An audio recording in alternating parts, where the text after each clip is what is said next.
शुक्लांबरधरं विष्णुं शशिवर्णं चतुर्भुजं प्रसन्नवदनं ध्यायेत् सर्वविघ्नोपशान्तयेत्। गुरुर्ब्रह्मा गुरुर्विष्णुः गुरुर्देवो महेश्वरः गुरुसाक्षात् परब्रह्म तस्मै श्रीगुरवे नमः। व्यासाय विष्णुरूपाय व्यासरूपाय विष्णवे नमो वै ब्रह्मनिधये वासिष्ठाय नमो नमः। कूजन्तं राम रामेति मधुरं मधुराक्षरम् आरुह्य कविताशाखां वन्दे वाल्मीकिकोकिलं। श्रुतिस्मृतिपुराणानाम् आलयं करुणालयं नमामि भगवत्पादशङ्करं लोकशङ्करं। वागर्धाविव सम्पृक्तौ वागर्धप्रतिपत्तये जगतः पितरौ वन्दे पार्वतीपरमेश्वरौ। सूक्तिं समग्रेतु न स्वयमेव लक्ष्मीः श्रीरङ्गराजमहिषीमधुरैः कटाक्षैः। वैदग्ध्यवर्णगुणकुम्भनगौरवैर्यां कण्डूलकर्णकुहराः कवयोधयन्ति। हैमोद्भपुण्ड्रमजहन्मकुटं सुनासं मन्दस्मितं मकरकुण्डलचारुगण्डं बिम्बाधरं बहुलदीर्घकृपाकटाक्षं श्रीवेङ्कटेशमुखमात्मनिसन्निधत्तां। विमलपटी कमलपुटी पुस्तकरुद्राक्षसस्तहस्तपुटी कामाक्षी पक्ष्मलाक्षी कलितविपञ्ची विभासि वैरिञ्ची मनोजवं मरुततुल्यवेगं जितेन्द्रियं बुद्धिमतां वरिष्ठं वातात्मजं वनरयूथमुख्यं श्रीरामदूतं शिरसा नमामि। आपदामपहर्तारं दातारं सर्वसम्पदां लोकाभिरामं श्रीरामं भूयो भूयो नमाम्यहम्। नारायणं नमस्कृत्य नरं चैव नरोत्तमं देवीं सरस्वतीं व्यासं ततो जयमुदीरयेत्। हरिः ओम्। परमेश्वर स्वरूपिणी सभకి నమస్కారం। పాండవులు అరణ్యవాసం చేస్తున్నటువంటి సమయంలో ధృతరాష్ట్రుడికి అప్పుడప్పుడు ఆ పరిశీలన కొంత ప్రేమ కలుగుతూ ఉంటుంది. ఇలా ఉంది, ఎంతైనా పెద్ద తండ్రి కదా. ఒక బ్రాహ్మణుణ్ణి పిలిచి అరణ్యవాసంలో ఉన్నటువంటి పాండవులు ఏం చేస్తున్నారు, ఎలా ఉన్నారు, ఈ విషయాల్ని పరిశీలన చేసి రమ్మని పంపాడు. ఆ వెళ్ళినటువంటి బ్రాహ్మణుడు తిరిగి వచ్చాడు. తిరిగి వచ్చి ఏం చెప్పమంటావయ్యా, చాలా కష్టాలు పడుతున్నారు ఆ పాండవులు.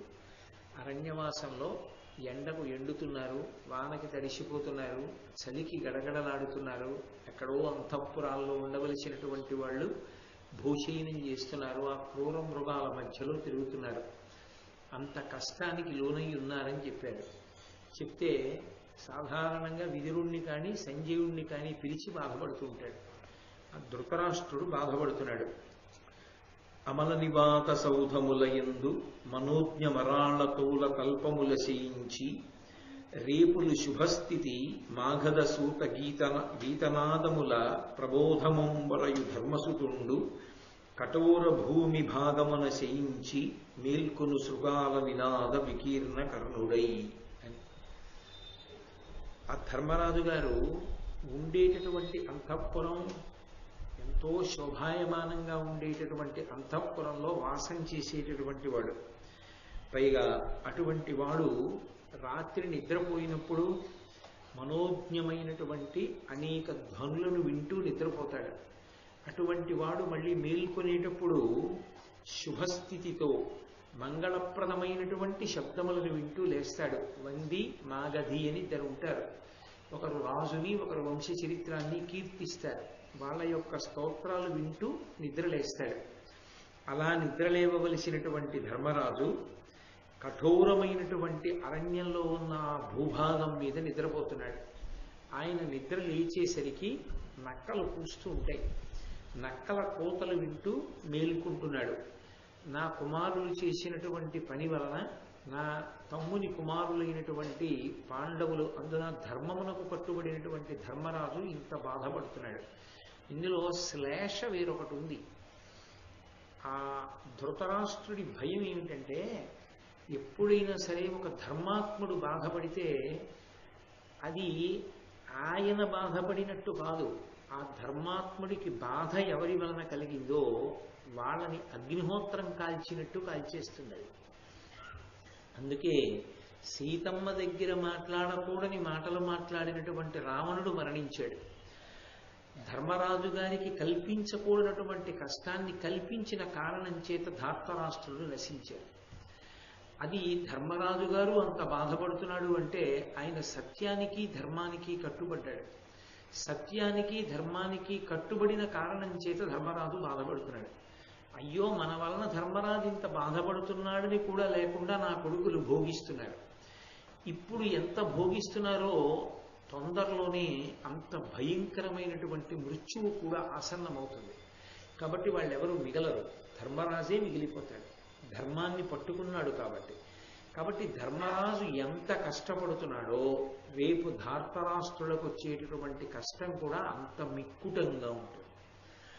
ధర్మరాజు ధర్మం తప్పాడనుకోండి, అది ధార్తరాష్ట్రులకు రక్షణ. ఎందుకంటే ఆయన ధర్మం తప్పిపోయాడు కాబట్టి ఇక భగవంతుడు రక్షించవలసిన అవసరం లేదు. కానీ తన ధర్మాన్ని తాను పట్టుకుని ఉన్నాడు.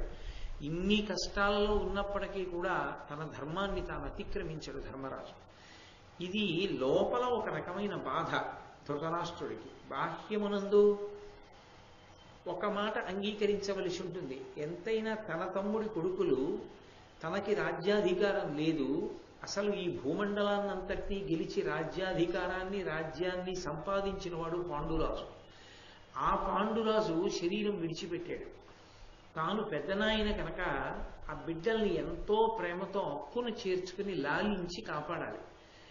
కాపాడవలసిన వాడు కాపాడలేదు సరికదా, వాళ్ళని విశేషంగా కష్టపెడుతున్నాడు. ఇంత కష్టపెడుతుంటే తన తమ్ముడు ఆక్రోశించడు ఏ లోకంలో ఉన్నా. అది పెద్దనాన్నగా తనకి ఏ వైభవాన్ని తీసుకొస్తుంది? లోపల దానికి కూలుతున్నాడు. ఇన్ని కారణాల చేత ఏడుస్తున్నాడు ధృతరాష్ట్రుడు అని. అన్నలు తమ్ములున్ సతియునాప్తిమయిన్ బహుదుఃఖమగ్నులయ్యున్న కరంగు సూచి విజయుండు యుధిష్ఠిరమక్యబద్ధుడై సన్నుతుడు ఉగ్ర పన్నగము చట్పున రోజుచూ క్రోధశోక వేగోన్నతి నాత్మ ఏమనుచునుండునో నా సుతు తప్పులెన్నుచును. వాళ్ళు బాధపడుతున్నారని ఏడవడం ఒక ఎత్తు, వాళ్ళ బాధ వాళ్ళలో ఉన్నటువంటి కక్షని పెంచుతుందని ఒక ఎత్తు. అది ధృతరాష్ట్రుని యొక్క ఏడుపు యొక్క ఆంతర్యం. నిజంగా కేవలం తమ్ముడు కొడుకులు బాధపడుతున్నారు అని ఏడిస్తే ఇంకే కారణము లేకపోతే ధృతరాష్ట్రుడు ఏడవడానికి, అలా తను ఏడవవలసినటువంటి అవసరం లేని స్థితిని కల్పించుకోవడంలో ఆయన్ని అడ్డు పెట్టే వాళ్ళు ఎవరూ లేరు. అంటే తానే మహారాజు కనుక భీష్మ ద్రోణ కృపాచార్యుల వంటి వాళ్ళు ఎవ్వరూ కూడా పాండవులకి రాజ్యం ఇస్తామంటే వద్దనే వాళ్ళు లేరు. కాబట్టి తన కొడుకుని మందలించి వాళ్ళకి రాజ్యం ఇవ్వచ్చు. లోపల ఆయన బాధంతా ఏమిటంటే, అరే వీళ్ళింత ధర్మం పట్టుకున్నారే, ఇంత పరాక్రమవంతులే, నా కొడుకు ఇప్పుడు అనుభవిస్తున్నాడు కానీ దానికి శాశ్వతత్వం ఉండదు. ఎందుకు ఉండదు అంటే, ఏదో ఒకనాడు వచ్చేస్తారు. 13 ఏళ్ళు పూర్తయిపోయింది అంటే 13 సంవత్సరములు అని శకుని పెట్టిన నియమం నిజానికి వాళ్ళ ఆయుర్దాయానికి పెట్టుకున్న నియమం. 13 ఏళ్ల తర్వాత ఇక వాళ్ళందరూ కట్టుకుని వెళ్ళిపోవలసి ఉంటుంది. అది ధర్మరాజు గారికి పెట్టినట్లు కనపడుతుంది కానీ ధర్మం బాధపడుతోంది కాబట్టి తత్కారణమైనటువంటి వాళ్ళు 13 ఏళ్ల తర్వాత మడిసిపోతారు. కాబట్టి ధృతరాష్ట్రుడు అంటాడు, అన్న బాధపడుతున్నాడు ధర్మరాజు గారు బాధపడుతుంటే అర్జునుడు చూస్తూ ఊరుకోలేడు. కాబట్టి అన్న బాధపడుతున్నాడు. భీమసేనుడు అంతకన్నా బాధపడుతున్నాడు. ఎందుకని? ఆనాడు ద్రౌపదీదేవికి జరిగినటువంటి పరాభవ సమయంలో ఆయన ప్రతిజ్ఞ చేసి ఉన్నాడు. ఆ ప్రతిజ్ఞని పరిపాలించుకోవాలి. యుద్ధం రావట్లేదు. అన్నగారు చూస్తే క్షమాబుద్ధితో ఉన్నాడు, ఓర్పు వహిస్తున్నాడు. కొత్త ఉడికిపోతున్నాడు. రోజు రోజుకి వాళ్ళు పడుతున్న కష్టాలు చూసి కుమిలిపోతున్నాడు. పైన అన్నలిద్దరూ బాధపడుతున్నారు, కింద తమ్ముళ్ళిద్దరూ బాధపడుతున్నారు, భార్య ద్రౌపదీదేవి బాధపడుతోంది. ఇంతమంది బాధపడుతున్నారు. తన చేతిలో గాంధీవం ఉంది, విశేషమైనటువంటి అస్త్ర సంపద ఉంది. అయినా కూడా విజయుడు యుధిష్ఠిర వాక్యబద్ధుడై ఎందుకు యుద్ధానికి రావట్లేదు అంటే, కేవలంగా ధర్మరాజు గారు ఇప్పుడు సమయం కాదురా యుద్ధానికి వెళ్ళొద్దన్నాడని యుద్ధానికి వెళ్ళటలేదు. ధర్మరాజు గారి ఆజ్ఞకి బద్ధుడయ్యాడు తప్ప, లేకపోతే ఈ పాటికి ఉగ్రపన్నగము చాలా కోపంతో ఉన్నటువంటి పెద్ద పాము ఎలా ఉంటుందో అర్జునుడు అలా ఉంటాడు. ఆయన ఏమనుచుండునో నా సుతు తప్పులిన్నుచున్, ప్రతిరోజు నా కొడుకులు చేసినటువంటి తప్పుల్ని ఆలోచిస్తూ ఉంటాడు, లెక్క పెడుతూ ఉంటాడు. అలా ఎంతకాలం ఆ తప్పుల్ని గుర్తుపెట్టుకుని స్మరిస్తాడో, ఎంతకాలం ఆ కష్టాలు చూసి బాధపడుతుంటాడో అంతకాలం ఇంకా ఆయనలో పగ పెరిగిపోతుంది. పగ పెరిగి పెరిగి పెరిగి పెరిగి దానికి ప్రతీకారం తీర్చుకోవడానికి 13 సంవత్సరాల తర్వాత అవకాశం రాగానే నా కొడుకులు మిగలరు. ఇది వాడి ఏడుపు తప్ప వాళ్ళంతా బాధపడుతున్నారు, వాళ్ళకేదో ఉపకారం చెయ్యాలని ఏడుపు కాదు. పైకి తమ్ముడు కొడుకులు బాధపడుతున్నారని ఏడుస్తాడు. లోపలి ఏడుపు ఏమిటంటే ఇంత బాధపడుతూ కూడా వాళ్ళు ధర్మం తప్పట్లేదని ఏడుస్తున్నాడు. కాబట్టి శకుని కైతవము దుశ్శాసను చేసిన దుష్కర్మమును, కర్ణు తులువతనము, దుర్యోధనునిదైన దుర్నిర్ణయంబును, చిత్తమున గిరిశల్యముల్బోలె నలప, దామాగ్ని తెరగున తరికొని క్రోధంబు వనవాసమనియడు వాయుగతులనంతకంతకు బీర్చి, అవయవంబునెల్ల మండంగా ఎప్పుడు మధ్యముండు మొగము జేవురింప ముడివడు బొమలతో, నవుడు కరుచును భయంకరముగనున్న రూపు వాయకుండు నా మది, వాడ మిత్తినాదు పుత్ర మిత్రతతికి. ఆలోచన చేస్తున్నాడు. అంటున్నాడు, శకుని యొక్క దురాలోచన పండినట్టు కనపడింది, నా కొడుక్కి రాజ్యమంతా తెచ్చిచ్చినట్టు కనపడింది. పైకి వింటున్న బ్రాహ్మణుడికి ఒకలా అర్థం అవ్వాలి, తన లోపలి భావన ఇంకొకటి. శకుని చేసినటువంటి దురాలోచన, దుశ్శాసనుడు చేసినటువంటి దుష్కృత్యము, ద్రౌపదీదేవి యొక్క వస్త్రాపహరణం, ఆయన చేసినటువంటి ఆ దుష్కృత్యము, అలాగే కర్ణుని యొక్క నీచమైనటువంటి బుద్ధి. అసలు దుర్యోధనుడి పుర్రెలో పుట్టని ఆలోచనలు కూడా పుట్టేటట్టుగా మాట్లాడతాడు. అది అతనికి ఉన్నటువంటి లక్షణం. కాబట్టి కర్ణుని యొక్క నీచత్వం, దుర్యోధనుని యొక్క దుష్టమైనటువంటి నిర్ణయం, ఈ 4 అడవి పంది ముళ్ళు గుచ్చుకుంటే ఎలా లోపల బాధ పెడుతూ ఉంటుందో అలా ఆ కిరి అంటే అడవి పంది యొక్క ముళ్ళు కుచ్చుకున్నటువంటి వాడు ఎలా బాధపడతాడో అలా భీముడు ఎప్పుడూ బాధపడుతూనే ఉంటాడు. ఇది ఆయనలో పగని పెంచుతుంది. ఈ పగకి, ఈ పగ అన్న అగ్నిహోత్రాన్ని వనవాస కష్టం అనేటటువంటి వాయువు ఎగదోస్తూ ఉంటుంది. అరణ్యంలో కార్చిచ్చు బయలుదేరుతుంది, అడవి అంటుకుంటుంది. ఆ గాలి ఆ మంటని మరింతగా పెంచుతుంది, పెంచి చాలా తేలికగా దగ్ధమైపోతుంది. అలా ఆయనలో పగ అనేటటువంటి అగ్నిహోత్రాన్ని, వనవాసములో పడుతున్నటువంటి కష్టములనేటటువంటి గాలి ఇంకా పెంచుతుంటుంది. ఈ పెంచుతున్నప్పుడు నాకు ఎప్పుడూ భీముడు అని తలుచుకోగానే నాకు భీముని యొక్క ముఖము ఒక రకంగా మనసులో కనపడుతూ ఉంటుంది. అతను కనుబొమలు 2 ముడివేసి పెదవి కొరుకుతూ విపరీతమైనటువంటి కోపంతో భయంకరంగా ఉన్నటువంటి ఆ భీమసేనుడున్నాడే, అతనే నా పుత్రుల యొక్క మిత్రుల యొక్క మరణమునకు కారకుడవుతాడు. అతనే యమధర్మరాజు, వేరొకడు అక్కర్లేదు. ఆయనే యముడు నా బిడ్డలకి. ఆ పగ పెరిగి పెరిగి పెరిగి పెరిగి ఒక్కసారి బద్దలైపోతుంది 13 సంవత్సరాల తర్వాత. అప్పుడు ఇక నా బిడ్డలు ఉండరు. అంటే బాధంతా ఏమిటంటే వీళ్ళు పన్నినటువంటి పన్నాగం ఇది కూడా పూర్తి స్థాయిలో ఫలితాల్ని సాధించి పెట్టలేదు. తాత్కాలిక ప్రయోజనమే తప్ప అది శాశ్వతత్వాన్ని పొందలేదు. ఇందులో ఒక్క విషయాన్ని కొంచెం విచారణ చేసుకోగలిగాడు అనుకోండి, ధర్మాన్ని పట్టుకున్నవాడు ఎటువంటి స్థితికి వెడుతున్నాడు, అధర్మాన్ని పట్టుకున్నటువంటి నా కొడుకు శాశ్వత ప్రయోజనాన్ని పొందలేడు, ఖచ్చితంగా మృత్యువునకు వశుడైపోతాడు అనుకుంటే, నిజంగా ధృతరాష్ట్రుడు మంచి చెయ్యాలనుకుంటే కాదనే వాళ్ళు ఎవరు లేరు. విదురుడు చెప్తే ఇచ్చేవయ్యా అర్ధభాగం అన్నాడు, వినడు. నువ్వు అలాగే చెప్తావు, చాలా తేలిక, కొడుకు సంతోషపడకుండా సుఖపడకుండా ఉన్న రాజ్యాన్ని పాండవులకి ఎందుకు ఇస్తానన్నాడు. అసలు పెద్ద విషం అంతా ఎక్కడుంది అంటే ధృతరాష్ట్రుడిలోనే ఉంది. అసలు ఆ ధృతరాష్ట్రుడు ఇంకొకలా ఆలోచించగలిగి ఉండి ఉంటే మహాభారతం బహుశా ఇంకొకలా ఉండేదేమో, కానీ అవతార ప్రయోజనం ఒకటి ఉంటుంది కదూ. భగవంతుని యొక్క అవతార ప్రయోజనం దుష్టులందరూ మడిసిపోవాలి. అయినప్పుడు ధృతరాష్ట్రుడి బుద్ధి ఎందుకు మారుతుంది, దుర్యోధనుడి బుద్ధి ఎందుకు మారుతుంది? కాబట్టి అంతకసుతు హృదయంబున అంత కలుగనేరదడుక, అర్జును మదిలో అంత కలుగ, అమ్మారుతి అంతక నిభుడు అధిక రోషుడనవరతంబున్. యమధర్మరాజు కొడుకైనటువంటి ఆ ధర్మరాజు గారు ఉన్నాడే, ఆయన మనసులో అంత కోపం ఉండదు. ఎందుకని అంటే ఆయనకి ఎప్పుడూ ధర్మం కావాలి. కోపం బాగా పట్టుకుని ఉందనుకోండి, కోపం ఎప్పుడు పట్టుకుని ఉంటుంది? ఏది అప్రీతికరమైన విషయమో దాన్ని స్మరిస్తే కోపం నిలబడుతుంది.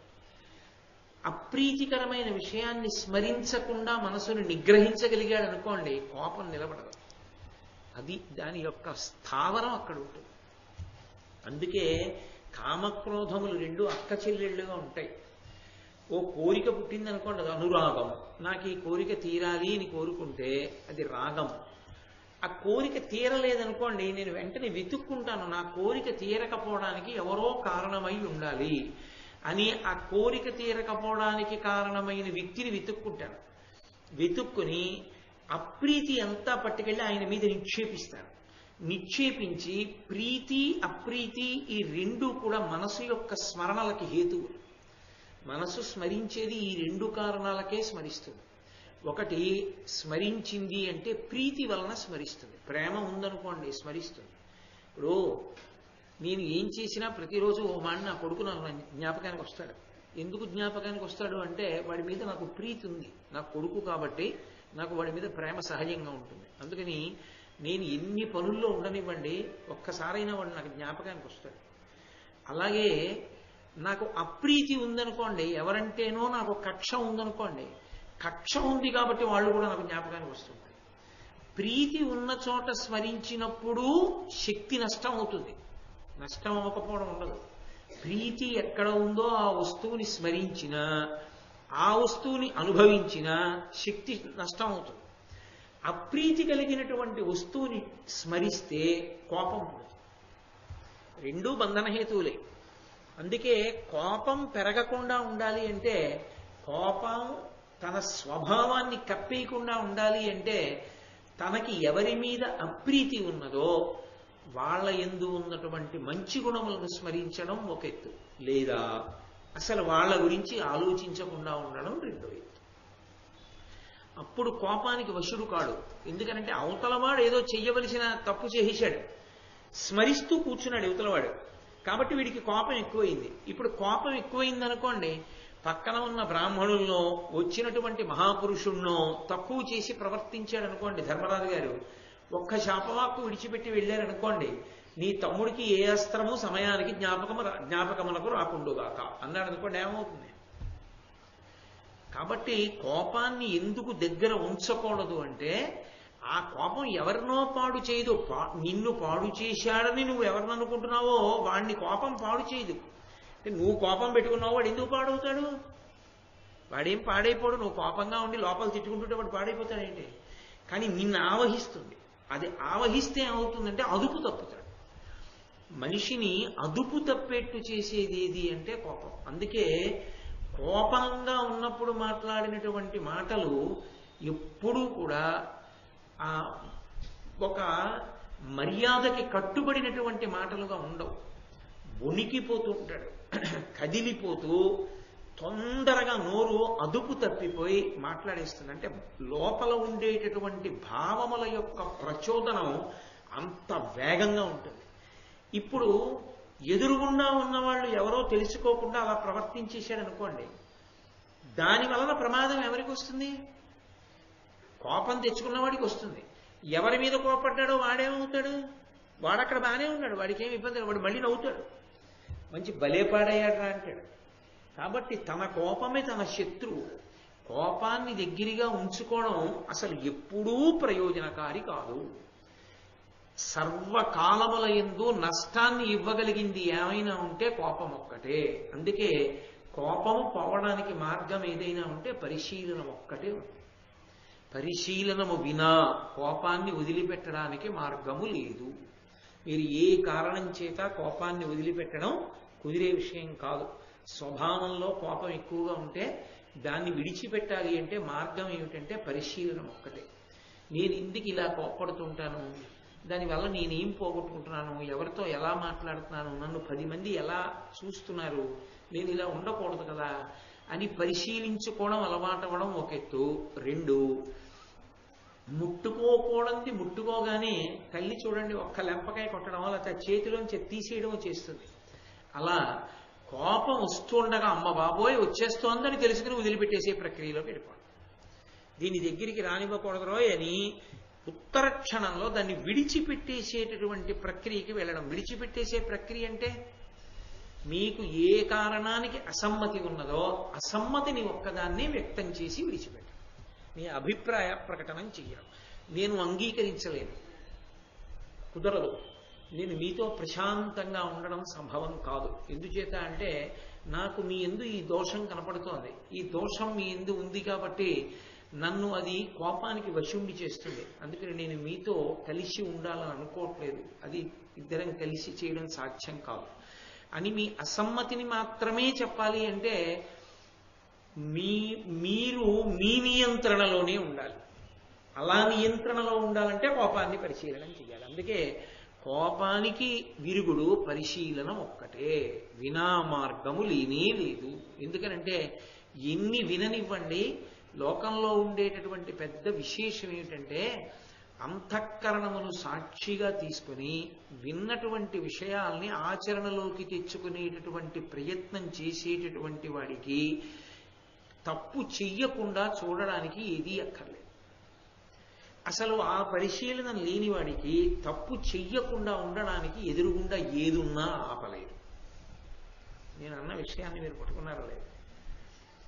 నేను 18 పర్వాల భారతాన్ని అలా పెట్టి, శ్రీరామాయణం 7 కాండలు పెట్టి, వెనకాతల భగవద్గీత పుస్తకాలు పెట్టి, త్రిమూర్తుల యొక్క మూర్తుల్ని చుట్టూ పెట్టి మధ్యలో కూర్చోపెట్టినా తప్పు చేసేవాడు చేస్తాడు, వీటి సాక్షిగానే చేస్తాడు. ఎందుకు చేస్తాడు అంటే అసలు ఆయన మనసు మీద ఆయనకి అదుపు లేదు, అందుకు చేస్తాడు. ఇవేవీ ఉండక్కర్లేదు, ఈశ్వరుడు ఉన్నాడు, వాడు చూస్తున్నాడు కాబట్టి నేను చెయ్యి. ఇవేవీ లేకపోయినా మనసు పరిశుద్ధంగా ఉంటే తప్పు చెయ్యదు. మనసు పరిశుద్ధమవడానికి హేతువు ధర్మం. ధర్మమునందు అనురక్తి. నేను ఇది చెయ్యకూడదు, నేను దాన్ని పట్టుకోవడానికి వీల్లేదు, నేను అది పట్టుకుంటే ఈశ్వరుడు నా మీద ఆగ్రహిస్తాడు. నువ్వు ఎందుకు దాని జోలికి వెళ్ళావు, తప్పు కదా, అలా చెయ్యొచ్చా, ఎందుకు వెళ్ళావు అంటాడు. ఈశ్వరుడు నా వంక కోపంగా చూస్తాడు, నేను భరించలేనది. ఆయన నా పట్ల ప్రసన్నుడై ఉండాలి ఎప్పుడు, అందుకని నేను చెయ్యను అన్నవాడికి ఈశ్వరుడితోటి అనుబంధం కాబట్టి ప్రశాంతంగా ఉంటాడు. అందుకని ఇన్ని జరుగుతున్నా కూడా ధర్మరాజు గారు కోపం పొందారు. ధర్మరాజు గారే కోపం పొందితే భారతం ఇంకొకలా ఉంటుంది. ఆయన పొందడు. ఎందుకు పొందడంటే ఇది గొప్ప విషయం. ఎన్ని ఉత్థాన పతనముల యందు ఉండనివ్వండి, అటు పెరగనివ్వండి ఇటు తరగనివ్వండి, ధర్మాన్ని ఒక్కదాన్నే పట్టుకుంటాడు. అది చాలా చాలా చాలా చాలా గొప్ప విషయం. ఏదైనా ఒక విషయాన్ని చేసేటప్పుడు, నిర్ణయం చేసేటప్పుడు ఇది ధర్మచక్రంలోకి ఇముడుతోందా అదొక్కటే, ఇంకేమి లేదు దానికి. ఇది నేను చెయ్యొచ్చా ఇది నేను చేయకూడదా అని వచ్చింది అనుకోండి, ఇది ధర్మచక్రంలోకి ఇముడుతుందా అదొక్కటే. ధర్మచక్రంలోకి ఇముడుతుంది, చేసేయి, ఈశ్వరుడికి దగ్గరగా జరిగిపోతావు. ఇది ధర్మచక్రంలోకి ఇమడదు, చెయ్యకు, చేస్తే దూరంగా జరిగిపోతావు. రెండూ ప్రయాణాలే. తాడు ఇలా తిప్పాను అనుకోండి, కట్టేశాను, తాడు ఇలా తిప్పాను అనుకోండి, విప్పేశాను, అప్పుడు చేయి తిరుగుతుంది, ఇప్పుడు చేయి తిరుగుతుంది. ధర్మచక్రంలోకి ఇమిడినది చేస్తే ఈశ్వరుడికి దగ్గరవుతున్నాడు, ధర్మచక్రంలోకి ఇమడినది చేస్తే ఈశ్వరుడికి దూరం అయిపోతున్నాడు. ధర్మం అన్నది నిర్ణయించవలసిన వాడెవరు? నేను కాదు. నా బుద్ధికి తోచిందల్లా ధర్మం అని చేయవలసి వస్తే మనసు ఎప్పుడు ఏం చెప్తుందంటే ఏం పర్వాలేదులే అంటే, ఏం పర్వాలేదు, అలా ఎంత మంచిది ఏమిటో అంటే, అలా అది కాదు. ధర్మం వేదప్రోక్తం. అథవా నేను మీతో తరచుగా చెప్తుంటాను, 5. 1 శృతి వేదం, 2 స్మృతి, 3 పురాణం, 4 శిష్టాచారం పెద్దల యొక్క నడవడి, 5 అంతరాత్మ ప్రబోధం. ఈశ్వరుడు అందుకే అంతరాత్మ ప్రబోధాన్ని పక్కన ఉంచుతాడు. తప్పు చెయ్యొద్దు చెయ్యొద్దు చెయ్యొద్దు అని చెప్తుంది. దాని గొంతు నిలిమేస్తే బాగుపడ్డాం, దాని మాట వింటే బాగుపడ్డాడు. కాబట్టి ఈ ఐదిటిని ఆధారంగా తీసుకుని ధర్మచక్రంలోకి ఇముడుతోంది చేశాడు. పరమ సంతోషంగా ఉంటాడు. ఎందుకంటే జరిగినది ఈశ్వరుడికి దగ్గరగా ఇంకా రక్షణ హేతు అవుతుంది. అసలు సనాతన ధర్మ వైభవం అంతా అక్కడే ఉంది.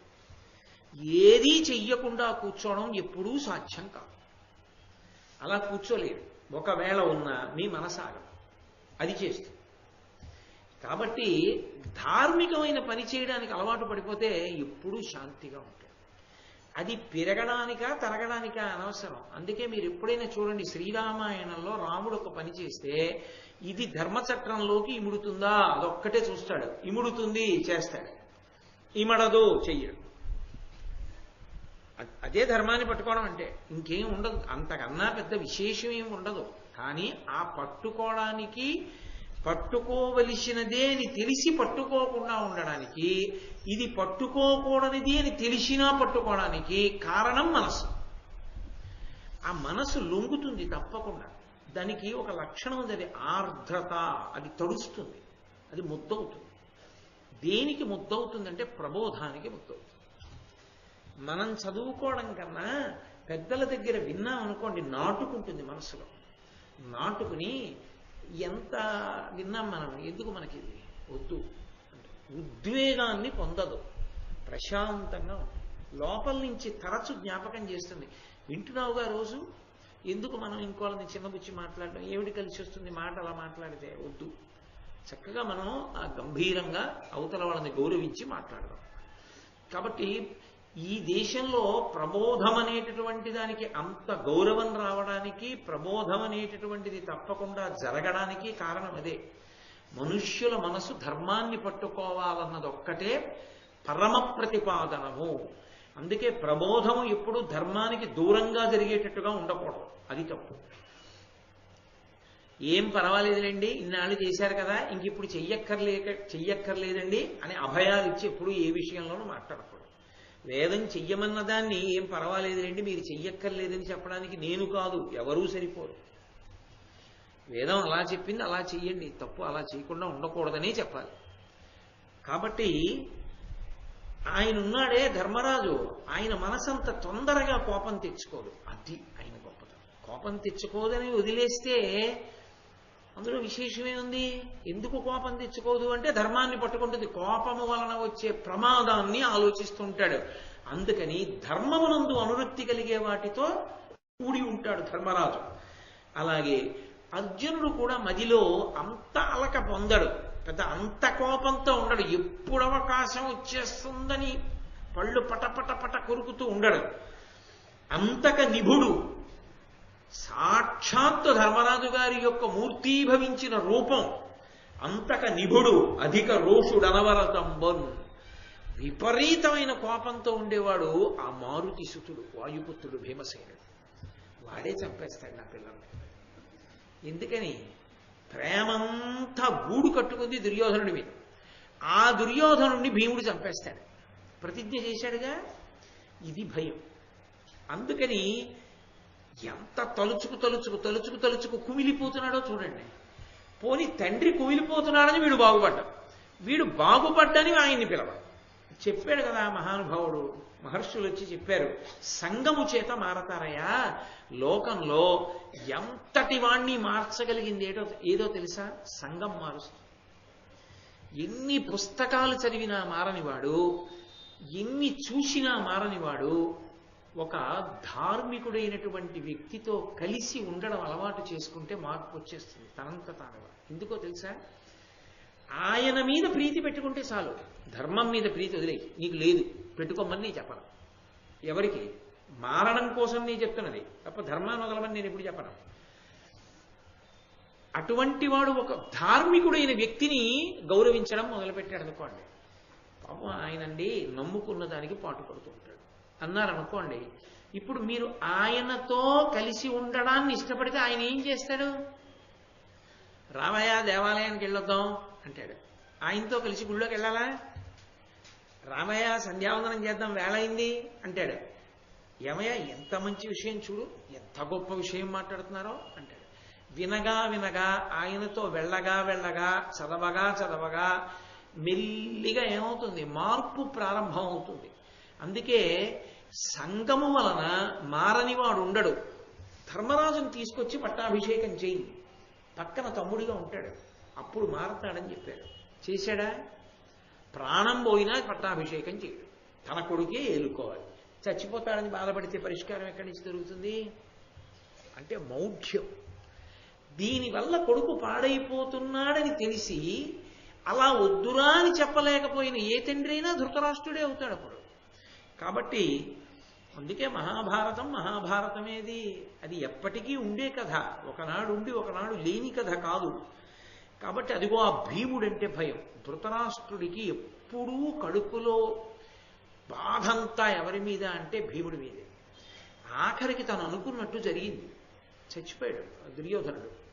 దుశ్శాసనుడి గుండెలు బద్దల కొట్టి నెత్తురు తాగాడు. చిట్ట చివర కడుపులో ఆ కక్ష ఉండిపోయింది. భీమసేనుణ్ణి కౌగిలించుకుని, అంత వృద్ధుడైనా కూడా ప్రేమతో కౌగిలించుకున్నట్టుగా కౌగిలించుకుని, ఆ కౌగిటిలో ఆయన ఎముకలు విరిగిపోయేటట్టుగా కౌగిలించుకోవడానికి ప్రయత్నించాడు. మహానుభావుడు కృష్ణ భగవానుడు ఉన్నాడు కనుక, నాయనా భీమా రా అన్నాడు. కురుక్షేత్ర సంగ్రామం అంతా అయిపోయాక, నువ్వు వెళ్లకు, మీ పెద్దనాన్న ప్రేమ ఏమిటో నాకు తెలుసు అని ఉక్కు భీముణ్ణి తోశాడు. తోస్తే పరమ ప్రేమతో కౌగిలించుకున్నట్టుగా కౌగిలించుకుని ఆ వయస్సులో కౌగిలి బిగిస్తే ఉక్కుమూర్తి ముక్కలై కింద పడిపోయింది. అప్పుడు పెద్దనాన్నగారు నేను ఇక్కడే ఉన్నానన్నాడు భీమసేనుడు. చచ్చి బతికాడు. అందుకే చిట్ట చివరికి తిట్టాడు విదురుడు వచ్చి, ఏరా చెప్పిన మాట వినలేదా, కొడుకులు చచ్చిపోయారా, సిగ్గు లేకుండా ధర్మరాజు దగ్గర ఉండి అన్నం తింటున్నావా, భీముడు ధర్మరాజు పెడితే నీకు ఇంకా రాలేదురా మార్పు, రాదా జీవితంలో అని అడిగాడు. అప్పుడు పోయాడు వానప్రస్థానికి. కాబట్టి అది అత్యంత ప్రమాదకరం అండి. స్వభావాన్ని మార్చుకునే ప్రయత్నం చేయకపోతే అది శాశ్వతమైన అపకీర్తిని తీసుకొచ్చేస్తుంది. అక్కడతో పోదు, తరతరాలు చెప్పుకుంటారు ధూర్తుడు ఆ వంశంలో ఒకడు పుట్టాడని. కీర్తి ఎలా చెప్పబడుతుందో అపకీర్తి కూడా అలా చెప్పబడుతుంది.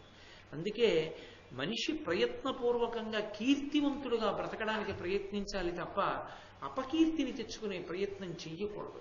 ఈ స్వభావం మారలేదు పక్కన విదురుడున్నా కూడా. ఇదే ప్రమాదాన్ని తీసుకొచ్చింది ధృతరాష్ట్రుడికి. కాబట్టి సిరికి దొలంగి కానల వసించి కృషించిన పార్థుడట్టి నిర్జరుల వరంబునన్ పరమసమ్మదలీల మహాస్త్రలాభ విస్ఫురణము పొంది అద్దివికి పోయి శరీరముతో న క్రమ్మరం ధరణికి వచ్చే ఇట్టివి కదా వివిధద్భుత కర్మపాకముల్. ఎక్కడో అరణ్యవాసానికి పోయి నేల మీద పడుకుని జింక చర్మం కట్టుకుని కనపట మృగాల్ని వేటాడుకుని వాటిని తినేటటువంటి అర్జునుడు ఎక్కడా, వెళ్ళి తపస్సు చేయడం ఏమిటి, పరమశివుడు ప్రత్యక్షం అవడం ఏమిటి, పాశుపతాస్త్రం ఇవ్వడం ఏమిటి, మనుష్య శరీరంతో ఇంద్రలోకానికి వెళ్ళడం ఏమిటి, దేవేంద్రుడి తొడ మీద కూర్చుని అర్ధసింహాసనాన్ని అలంకరించడం ఏమిటి, దేవతల యొక్క అనుగ్రహాన్నంతటినీ పొందడం ఏమిటి, అంతటి అస్త్రలాభాన్ని పొందడం ఏమిటి, తిరిగి రావడం ఏమిటి, ఇది కదా కర్మకి ఫలితం అన్నాడు. అంటే ఎవడు చేసిన కర్మకి వాడికి ఫలితం. నా కొడుకు ఇలాంటివి చెయ్యడు కాబట్టి వాడి ఫలితం వాడికే ఉంటుంది. అది లోపలియ్యడు. ఈ మంచి తన కొడుకు దగ్గర ఎక్కడుంది? లేదు. కాబట్టి ప్రమాదాన్ని పొందబోతున్నాడు. నా తమ్ముడు కొడుకులు ఎంత మంచి వాళ్ళు రావాళ్ళు, అంత కష్టాల్లో ఉండి కూడా వాళ్ళు ఎంత పరమేశ్వరుణ్ణి పట్టుకున్నారు, తపస్సు చేశారు, అంత వృద్ధిలోకి వస్తున్నారు. వీడేమిట్రా ఇలాగా పాడైపోతున్నాడే? పోనీ పాడైపోతున్న వాడిని పిలిచి ఇలా ఉండకూడదు, ధార్మికంగా ఉండని గట్టిగా వేలు చూపించగలడా? చూపించాడు. గాంధీవము విల్లటే ఆఖండల నందనుడు విల్లు కలవాడటే తత్కాండంబులు దివ్యములటే యుండేటికి వారి ధనమయ యుర్వియు సిరియుం. ఆ గాంధీవం ఉందే అది అద్భుతమైనటువంటి ధనస్సు. ఆ ధనస్సు అర్జునుడిది. దాంతో సరిపోయిందా? ఆయన ఇంద్రుని యొక్క కుమారుడు. దాంతో సరిపోయిందా? చాలా విశేషమైనటువంటి అస్త్ర సంపదంతా ఆయన దగ్గర ఉంది. అటువంటి అర్జునుడు ఇంద్రుని కుమారుడై గాంధీవాన్ని చేత్తో పట్టుకుని ఇంతమంది దేవతలిచ్చినటువంటి అద్భుతమైనటువంటి బాణములను ప్రయోగించడం మొదలు పెడితే ఎవరి మీద వేస్తాడు? ఎవరైనా చెప్తారు ఎవరి మీద వేస్తారు? తన కొడుకుల మీదే వేస్తాడు. అంటే తన వాళ్ళు తట్టుకోగలరా? తట్టుకోలేరు. వాడు వృద్ధిలోకి వచ్చాడని కాదు, ఆ వృద్ధి అంతా ఆ బాణాలన్నీ ఎవరి కోసం తయారు చేస్తున్నాడంటే వీళ్ళ కోసమే. కాబట్టి ఏమైపోతారో వీళ్ళు, అది కడుపులో బెంగ. అరే నా తమ్ముడు కొడుకులు అంత కష్టంలో కూడా ఎంత వృద్ధిలోకి వచ్చారా అని ఆలోచించరు. అలా ఏ పెదనాన్న బతకూడదు, ఏ పినతండ్రి బతకూడదు. చాలా దోషభూయిష్టం ఆ జీవితం. కాబట్టి అని ఏడిచాడు చాలాసేపు. పైకి ఒకలా ఏడిచాడు, లోపల ఇంకొకలా ఏడిచాడు. 2 రకాలుగాను ఏడిచాడు. వచ్చిన బ్రాహ్మణుడు మానుకోలేడు, ఎవడి కర్మ వాడిదే కదూ. కాబట్టి ఆ బ్రాహ్మణుడు వెళ్ళిపోయాడు. ఇదంతా వింటున్న వాళ్ళు ఒకళ్ళు ఉన్నారు. ఎవరు వాళ్ళు? పక్కనే దుర్యోధన, కర్ణ, శకుని మొదలైనటువంటి వాళ్ళు వింటున్నారు. మా నాన్నకి ఎప్పుడూ భయమే, ఆ పాండవుల పేరు చెప్పిలాగే ఏడుస్తుంటాడు. వాళ్ళు ఏదో వృద్ధిలో, వాళ్ళంతా ఇదో అతిశయం. ఈ అతిశయం ఉండేటటువంటి వాడు అవతలవాడిలో ఉండేటటువంటి బలాన్ని అంగీకరించలేడు. ఆ బలాన్ని అంగీకరించలేనప్పుడు తాను జాగ్రత్త పడడం సంభవం అయ్యేటటువంటి విషయం కాదు. ఎక్కడికి వెడుతుండనివ్వండి, అబ్బే అదంత పనండి అన్నవాడికి అసలు దాన్ని మనం ఎలా ఎదుర్కొనాలి, ఏం చెయ్యాలి, ఒక వ్యూహం, అవతలవాడికి ఎంత బలం ఉంది తెలుసుకునేటటువంటి లక్షణం లేనప్పుడు చాలా తేలిగ్గా గోతులో పడిపోతాడు ఎక్కడో అక్కడ. కాబట్టి ఆయన ఇవేం పట్టించుకోడు. దానికి తగ్గట్టు ఇంకా పెద్ద ప్రమాదం ఏంటంటే, ఎప్పుడు ఏ మాట మాట్లాడితే చాలా మురిసిపోయి తప్పు చేస్తాడో అలాగే మాట్లాడతాడు కర్ణుడు వచ్చి. కర్ణుడికి కడుపులో ఏమిటంటే అర్జునుడిని అవమానించాలని ఉంటుంది. ఆయన ఏమనుకుంటూ ఉంటాడంటే అర్జునుడిని 5 నిమిషాలు చంపవతల మారేయచ్చు అనుకుంటూ ఉంటాడు. దుర్యోధనుడు ఏమనుకుంటూ ఉంటాడంటే అర్జునుడిని చంపేసిన తర్వాత భీముడిని ఎంతసేపు అని ఈయన అనుకుంటూ ఉంటాడు. వీళ్ళు ఇలా అనుకుంటూనే ఉంటారు, వాళ్ళ బలం పెరిగిపోతూనే ఉంటుంది. వీళ్ళు ఎప్పటికీ మాత్రం ఇంకోలా మాత్రం అనుకుంటూ ఉంటారు. అది విచిత్రం. ధర్మరాజు గారు అలా కాదు. తన తమ్ముళ్ళకి ఎంత అస్త్రలాభం రానివ్వండి, ఇంకా ఒకటి ఆలోచిస్తూ ఉంటాడు. అది ధర్మం, క్షత్రియ ధర్మం. కర్ణుడికి సహజమైన కవచం కుండలాలు ఉన్నాయి. ఎన్ని అస్త్రాలున్నా అర్జునుడు ఏం చేయగలడు అని ఆలోచిస్తూ ఉంటాడు. అందుకే ధర్మరాజు ధర్మం పట్టుకున్నాడు కాబట్టి దేనికి భయపడతాడో ఆ భయాన్ని దేవతలు తీసేస్తారు. అందుకే ఆయనకి కవచ కుండలాలు ఉన్నాయని ధర్మరాజు భయపడ్డాడు అనుకోండి, వెంటనే ఇంద్రుడు వచ్చి తీసేసుకుంటాడు. ఎందుకని ధర్మం ఇటుంది, అధర్మం అటుంది. అది దేవతా ప్రీతి అన్న మాటకు అర్థం. అందుకే దేవతారాధన అనేటటువంటిది ప్రతినిత్యము జరుగుతుండాలి.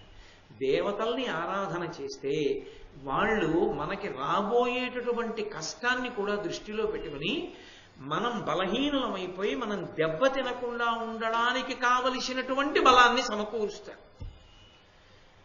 నేను ఇది సభాముఖంగా ఎలా చెప్పాలో నాకు అర్థం కావట్లేదు, కానీ మీరు నమ్మండి, పరమ పవిత్రమైనటువంటి పంచమ వేదమైన భారతాన్ని ప్రవచనం చేస్తూ మీతో చెప్తున్నాను. దేవతలని నమ్మి ఉండి దేవతలని ఆరాధన చేస్తే మీకు రాబోయేటటువంటి ప్రమాదం ఏమిటో దేవతలకి తెలుసు. మీరు ఆరాధన చేస్తున్నారు, రోజు మీరు వాళ్ళని గౌరవిస్తున్నారు. ఈ ప్రమాదం రాకుండా ఉండడానికి మీ దగ్గర ఏది చేరితే మీకు రాకుండా ఉంటుందో దాన్ని ఆ సమయానికి చేర్చేయడంలో దేవతలు కృతకృత్యులైపోతారు. వాళ్ళు చేర్చేస్తారు. చేర్చి మీరు ప్రమాదం చేత గ్రసింపబడకుండా రక్షించేస్తారంతే.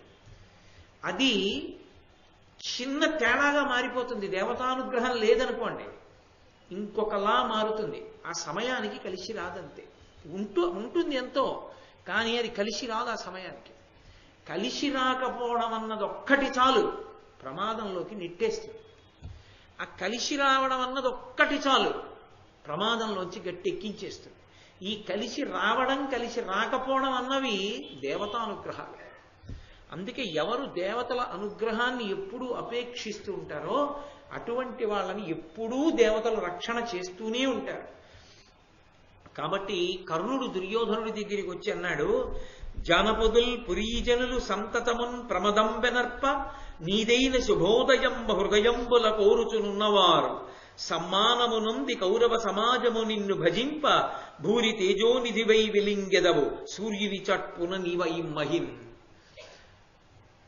అసలే దుష్టుడు. ఇదిగో ఇలా మాట్లాడతాడు కర్ణుడు.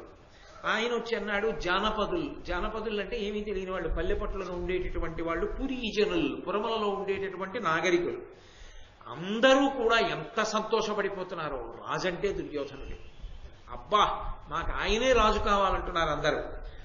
నీదైన శుభోదయంబ హృదయంబుల కోరుచునున్నవారు నువ్వు వృద్ధిలోకి రావాలని యావత్ ప్రజానీకం కోరుకుంటారు. కాబట్టి సమ్మానమునుంది కౌరవ సమాజము నిన్ను భజింప. ఈ కౌరవులందరూ కూడా నిన్నే స్తోత్రం చేస్తున్నారు. భూరితేజో నిధి వై విలింగెదవు. బ్రహ్మాండమైనటువంటి సూర్య తేజస్సు ఎలా ఉంటుందో అలా వెలుగొందిపోతున్నావు ఓ దుర్యోధన. సూర్యుని చాట్పున నీవయిమ్మహిన్. ఈ భూమి మీద సూర్యుడు ఎలా ప్రకాశిస్తాడో అలా ప్రకాశిస్తున్నావు నువ్వు. నీ కీర్తి అలా ప్రకాశిస్తోంది. ధన ధాన్య పుత్ర బాంధవ జన లాభంబులను తలప సరిగావు సుఖంబున. తాను తనని శత్రుల ఘనతర దుఃఖములనుండగని అలరుటకున్. ఇక్కడ వేశాడు విషబీజం. ఇది వింటాడు, అక్కడ పడిపోతాడు ప్రమాదంలో. మీరు మహాభారతాన్ని జాగ్రత్తగా గమనించండి. ధర్మరాజు గారికి తెలియదు ఈ విషయం.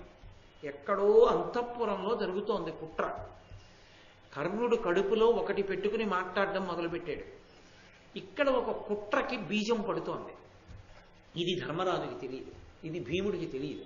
కానీ ధర్మరాజు, భీముడు, అర్జునునకుల సహదేవులు, ద్రౌపదీదేవి యొక్క కీర్తి ప్రకాశించేటట్టు, వాళ్ళు మరింత ఉజ్వలంగా ప్రకాశించేటట్టు, కుట్రకి పాల్పడుతున్నటువంటి వాడు అపకీర్తి పాలయ్యేటట్టు, వాడే చిట్ట చివరికి చీనే చచ్చిపోతాననుకునేటట్టు, వీళ్ళ వ్యూహం బిడిసి కొట్టేటట్టుగా సందర్భాన్ని తిప్పగలిగిన వాళ్ళు దేవత ఒక్కరే. ఎందుకంటే వాళ్ళు లేని ప్రదేశం ఉండదు. దివ్వు అంటే కాంతి. వాళ్ళు లోపల కూడా ఉంటారు దేవతలు. ప్రతి అవయవాలకి అధిష్టానంగా దేవతలే ఉంటారు. ఉన్నప్పుడు వాళ్ళకి తెలియనివే ఉంటాయి, వాళ్ళకి తెలుసు. వాళ్ళు అలా ఆదుకోగలరు. ఆ దేవతల అనుగ్రహం ధర్మరాజుకి ఎందుకు ఉంటుందంటే ఆయన ధర్మం వల్ల ఉంటుంది. వీళ్ళకి ఎందుకు ఉండదంటే వీళ్ళకి ధర్మం లేదు కాబట్టి ఉండదు. అందుకే నేను తల కొట్టుకుని మనవి చేయడానికి కారణం ఏంటంటే, ఎన్ని తెచ్చి మనం పెట్టుకున్నామన్న దాని వల్ల రక్షణ ఉండదు, మనం ధర్మాన్ని ఎంత పూనికతో పట్టుకున్నామన్న దాని వల్లే రక్షణ ఉంటుంది. అందుకోసమే వచ్చింది వాంగ్మయం అంతా. దాన్ని విడిచిపెట్టి మాట్లాడవలసి వస్తే అంతకన్నా శుష్క ప్రసంగం ఇంకోటి ఉండదు. కాబట్టి ఆ కర్ణుడు అన్నాడు, ధనాన్ని పొందవచ్చు, ధాన్యాన్ని పొందవచ్చు, పుత్రుల్ని పొందవచ్చు, బంధువుల్ని పొందవచ్చు, జనలాభాన్ని పొందవచ్చు, ఎన్ని సుఖాలైనా అనుభవించవచ్చు. కానీ నిజానికి ఈ సుఖాలన్నీ ఒక సుఖంతో సరిపో. ఏ సుఖమో తెలుసా దుర్యోధన? తన శత్రువులైన వాళ్ళు కష్టపడుతుంటే వాళ్ళ ముందు డాంబికంగా తానెళ్ళి సుఖపడాలి. అప్పుడు తన పడుతున్న సుఖాన్ని చూసి శత్రువులు ఏడవాలి. ఏడుస్తుంటే ఏడుస్తున్న శత్రువుల్ని చూసి తిరిగి రావాలి. అది సుఖం అంటే. అంటే ఏమిటి దాని అర్థం? నువ్వు గొప్పవాడివై అంతఃపురంలో కూర్చోవడం కాదు. నీ శత్రువులు అరణ్యవాసంలో ఉన్నారు, వాళ్ళ దగ్గరికి వెళ్ళి నీ డాంబికాన్ని ప్రదర్శించాలి. నువ్వు మణిహారాలు వేసుకోవాలి, చీనాంబరాలు కట్టుకోవాలి, పరివారంతో వెళ్ళాలి, నృత్య ప్రదర్శనలన్నీ చూడాలి, నువ్వు అక్కడి నుంచి ఏదో జలక్రీడలు ఆడాలి, ఇంతమంది రాణులతోటి నీ రాణులందరూ మంచి మంచి బట్టలు కట్టుకోవాలి, నగలు పెట్టుకోవాలి, నీ సార్వభౌమాధికారం, నీ వెనక ఉన్నటువంటి గజ తురక పదాతి దళములు, ఇవన్నీ చూసి ధర్మరాజు ఏడవాలి. ఆయన ఏడుస్తాడు అలా? ఆయనే ఏడిచేవాడైతే వీడు ఎప్పుడో విడిపోయి ఉండేవాడు. అది కర్ణుడు గ్రహించాడు. గ్రహించక మాట్లాడడం అధర్మం. కాబట్టి నీ శత్రువులు నిన్ను చూసి ఏడిస్తే కదూ, ఆ ఏడుపు నువ్వు చూస్తే కదూ గొప్ప సుఖం. తప్ప కేవలం సుఖపడిపోతే సుఖం ఏమిటయా అంటే ఇప్పుడు ఏమిటి దాని తాత్పర్యం? మనందరం బయలుదేరి అరణ్యవాసం చేసుకుంటున్నటువంటి పాండవుల ముందు మన గొప్పతనాన్నంతటినీ ప్రదర్శించాలి. వాళ్ళ ముందు మనం తిరగాలి. అలాగా తిరుగుతుంటే వాళ్ళు చూడు వాళ్ళు ఎలా ఉన్నారో మనం చూడు ఎలా ఉన్నామో అని వాళ్ళు దిగులు పొంది లోపలికి వెళ్ళి ఏడుస్తారు. వాళ్ళ ఏడుపు చూసి మనం మరింత సంతోషించాలి. అదే బెడిచికొట్టి. దేవతలకు తెలియదు అక్కడ ఉన్న వాళ్ళకి వీడేం ఆలోచిస్తున్నాడో అని చెప్పి కర్ణుడి కక్ష అర్జునుడి మీద కాదు. నారలు గట్టి కూరల శనంబుగ నుగ్రవనంబులో విపద్భారము ఉంది వందురిన ఫల్గును ఉజ్వల రాజ్య వైభవోదారులమైక నొంగుని ముదంబున పొందంగ కాంచుట కంటే ఇంపారగ నుండు కల్గుని కృతార్థత ఎందును కౌరవీశ్వర. నారచీరలు కట్టుకుని ఆ అరణ్యంలో తిరిగేటటువంటి కాయగూరలు మొదలైనటువంటివి ఆ జంతువుల మాంసాలు తింటూ విశేషమైనటువంటి విపత్తులు అనబడేటటువంటి ఆ భారాన్ని, కష్టాల భారాన్ని మోస్తున్నటువంటి అర్జునుడున్నాడే, దుర్యోధనుడు భీముడు అంటాడు, వీడు అర్జునుడు అంటాడు. ఎవడి కక్ష వాడిది. ఒకడు అడ్డు పెట్టుకుని ఒకడు తోస్తుంటాడు. ఆ అర్జునుడు ఉన్నాడే, అన్ని కష్టాలు పడుతున్నాడే, ఆ అర్జునుడు ఇంకా కుంగిపోవాలి. దేన్ని చూసి? ఉజ్వల రాజ్య వైభవోదారులమై కనుంగొని, తన్ని కూడా కలుపుకున్నాడు. ఇంత ఉజ్వలమైన రాజ్య వైభవాన్ని అనుభవిస్తున్నటువంటి మనని చూసి అర్జునుడు కుళ్ళి కుళ్ళి ఏడవాలి. కాబట్టి అటువంటి పని మనం చెయ్యొద్దా దుర్యోధన అంటే? అతుల సౌభాగ్య పుణ్య సమగ్ర గరిమ నొప్పుచున్న నీ దేవుల యొప్పు సూచి ధృతి తరిగి తన్ను తాన నిందించుకొనుచు హృదయమున పాండవాంగన ఎరియవలదే. ఇది అంతకన్నా ధూర్త ప్రసంగం. నీ రాణులందరూ కూడా చీనాంబరాలు కట్టుకుని భూషణాలు వేసుకుని ఎంతో సంతోషంగా నీతో విహారం చేస్తుంటే ఆ ద్రౌపదీదేవి చూడాలి. చూసి తన భర్తలు నారచీరలు కట్టుకు తిరుగుతుంటే, దుర్యోధనుడు భార్యలతో అలా తిరుగుతుంటే ఆమె ఏడవద్దు. ఎలాగో అలా ఎంత వీలైతే అంత దుర్యోధను యొక్క మనస్సు పాడు చెయ్యాలి. పాడు చేసి ఇంతకన్నా గొప్ప విషయం ఏముంటుందిరా అన్న బుద్ధి పుట్టించాలి. కాబట్టి మనం వెళ్ళొద్దు అనగానే, అబ్బా ఏమి ఆలోచన చెప్పావోయ్ కర్ణ, చాలా అద్భుతం, నేను కూడా అంగీకరిస్తున్నాను నువ్వు చెప్పిన ఆలోచన. కానీ పెద్ద ఇబ్బంది అంతా ఎక్కడుందంటే, వాళ్ళు కామ్యకవనంలో ఉన్నారు, ఇప్పుడు ద్వైతవనంలో ఉన్నారు. ఆ ద్వైతవనానికి మనం వెళ్ళాలి అంటే ఏదో ఓ కారణం ఉండాలిగా. ఏ కారణం లేకుండా ఓ 20,000 ఏనుగుల్ని, 10,000 గుర్రాల్ని, 30,000 ఒంటెల్ని, కొన్ని 100 మంది రాణుల్ని, కొన్ని 1,000 మంది పౌరుల్ని, వీళ్ళందరినీ తీసుకుని పెట్ల నిండా ఆభరణాలు పెట్టుకుని, పెట్ల నిండా చీరలు ఎట్టుకుని, పంచెలు ఎట్టుకుని అడవికి వెళ్తున్నామంటే ధృతరాష్ట్ర మహారాజు అడగడు, ఎందుకురా వెళ్తున్నారు మీరు ద్వైతవనానికి అని అడగడు. అంటే మేము పాండవులు మమ్మల్ని చూసి ఏడవడం కోసం వెళ్తున్నామంటే, నిన్న రాత్రే కదా మా నాన్న ఏడుస్తుంటే విన్నాం, మా నాన్నకి భయం వాళ్ళ ప్రతాపం అంటే. ఉదయం మీరందరూ వెళ్ళి ఇలా కనపడితే వీళ్ళు మనం ఎత్తుకుపోయి కట్టుకుని ఎలా తిరుగుతున్నారో నా భీముడు మీద పడిపోతాడు రా, చచ్చిపోతావు వద్దంటాడు. అందుకని మా నాన్న ఒప్పుకోవడానికి ఒక మంచి కారణం దొరకాలి. మా నాన్న వెళ్ళకండిరా అనకుండా ఉండాలి. నాన్నని మోసం చేస్తాడు, అది వాడి తెలియచేట్లు. కాబట్టి మా నాన్న అంగీకరించడానికి ఏ కారణం చెప్తే బాగుంటుంది? మనం పాండవుల్ని అవమానించడానికి వెళ్తున్నామని చెప్తే, మా నాన్న కాదు, ముందు విదురుడు ఉన్నాడు మంత్రి, ఆయన పాండవ పక్షపాతి, వెంటనే లేచి తప్పు, అలా వెళ్ళకూడదు, అది అధర్మం, వాళ్ళు ధర్మానికి కట్టుబడ్డారు, మీరెందుకు ఈ ఘోషయాత్ర, అలా చేయకూడదంటాడు. కాబట్టి విదురుడు మాట్లాడకూడదు, ధృతరాష్ట్రుడు మాట్లాడకూడదు. కాబట్టి వాళ్ళకి ధర్మంలా కనపడాలి వెళ్ళడం. కడుపులో ఇంకొక కారణానికి మనం వెళ్ళాలి, అధర్మం చేయడానికి వెళ్ళాలి. వీళ్ళకి దేవతానుగ్రహం ఎక్కడి నుంచి ఉంటుంది?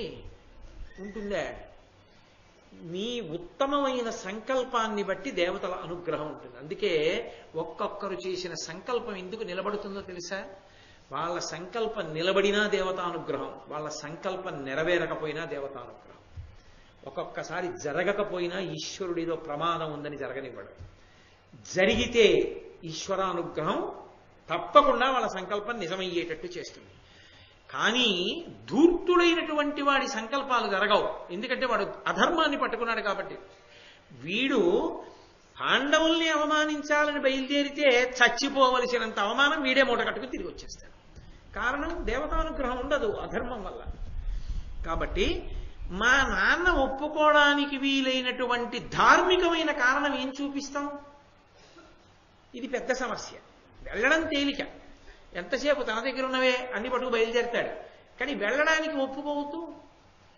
ఇందుకు ఎడుతున్నావంటే ఒప్పుకోడు. అలాంటి కారణం ఏం చెప్పాలి? అకస్మాత్తుగా రాజధాని విడిచిపెట్టి అరణ్యంలోకి ఎందుకు వెళ్తున్నావురా అంటే చెప్పద్దు. వేటాడడానికి వెళ్తున్నాం అన్నాడు అనుకోండి, అకస్మాత్తుగా ఇప్పుడు అక్కడే వేటాడవలసిన అవసరం ఏమొచ్చింది అని విదురుడు లేస్తాడు, ఆ పక్కన భీష్ముడు లేస్తాడు, ఆ పక్కన ద్రోణుడు లేస్తాడు, మేము వస్తామన్నాను అనుకోండి. ఇంకేమైనా ఉందా? వాళ్ళు వస్తే పరమధార్మికులు. అది ఎలా ఆలోచించి, ఇవాళ రాత్రి బాగా ఆలోచించాడు. రాత్రి బాగా ఆలోచించి రేపు ఉదయం నాకు బాగా సలహా చెప్పండి అన్నాడు. వెళ్ళిపోయారు కర్ణుడు శకుని. మరునాడు తెల్లవారుతూనే గబగబా బయలుదేరి కర్ణుడు వచ్చాడు. వచ్చి నాకు నిన్న రాత్రంతా ఆలోచిస్తే ఒక ఆలోచన వచ్చిందయా, భూతలనాథ ఏనొకటి పోలనుపాయము గంటి ఇప్పుడు ఆ ద్వైతవనంబునందు విదితంబుగనున్న వికోగతంబముల్ ప్రీతిగా తద్విలోకనము పేర జనందగు ధరుణీశ్వరుండి తెరగైన బొమ్మను అభీష్టము చేకురు ఎల్లభంగులన్.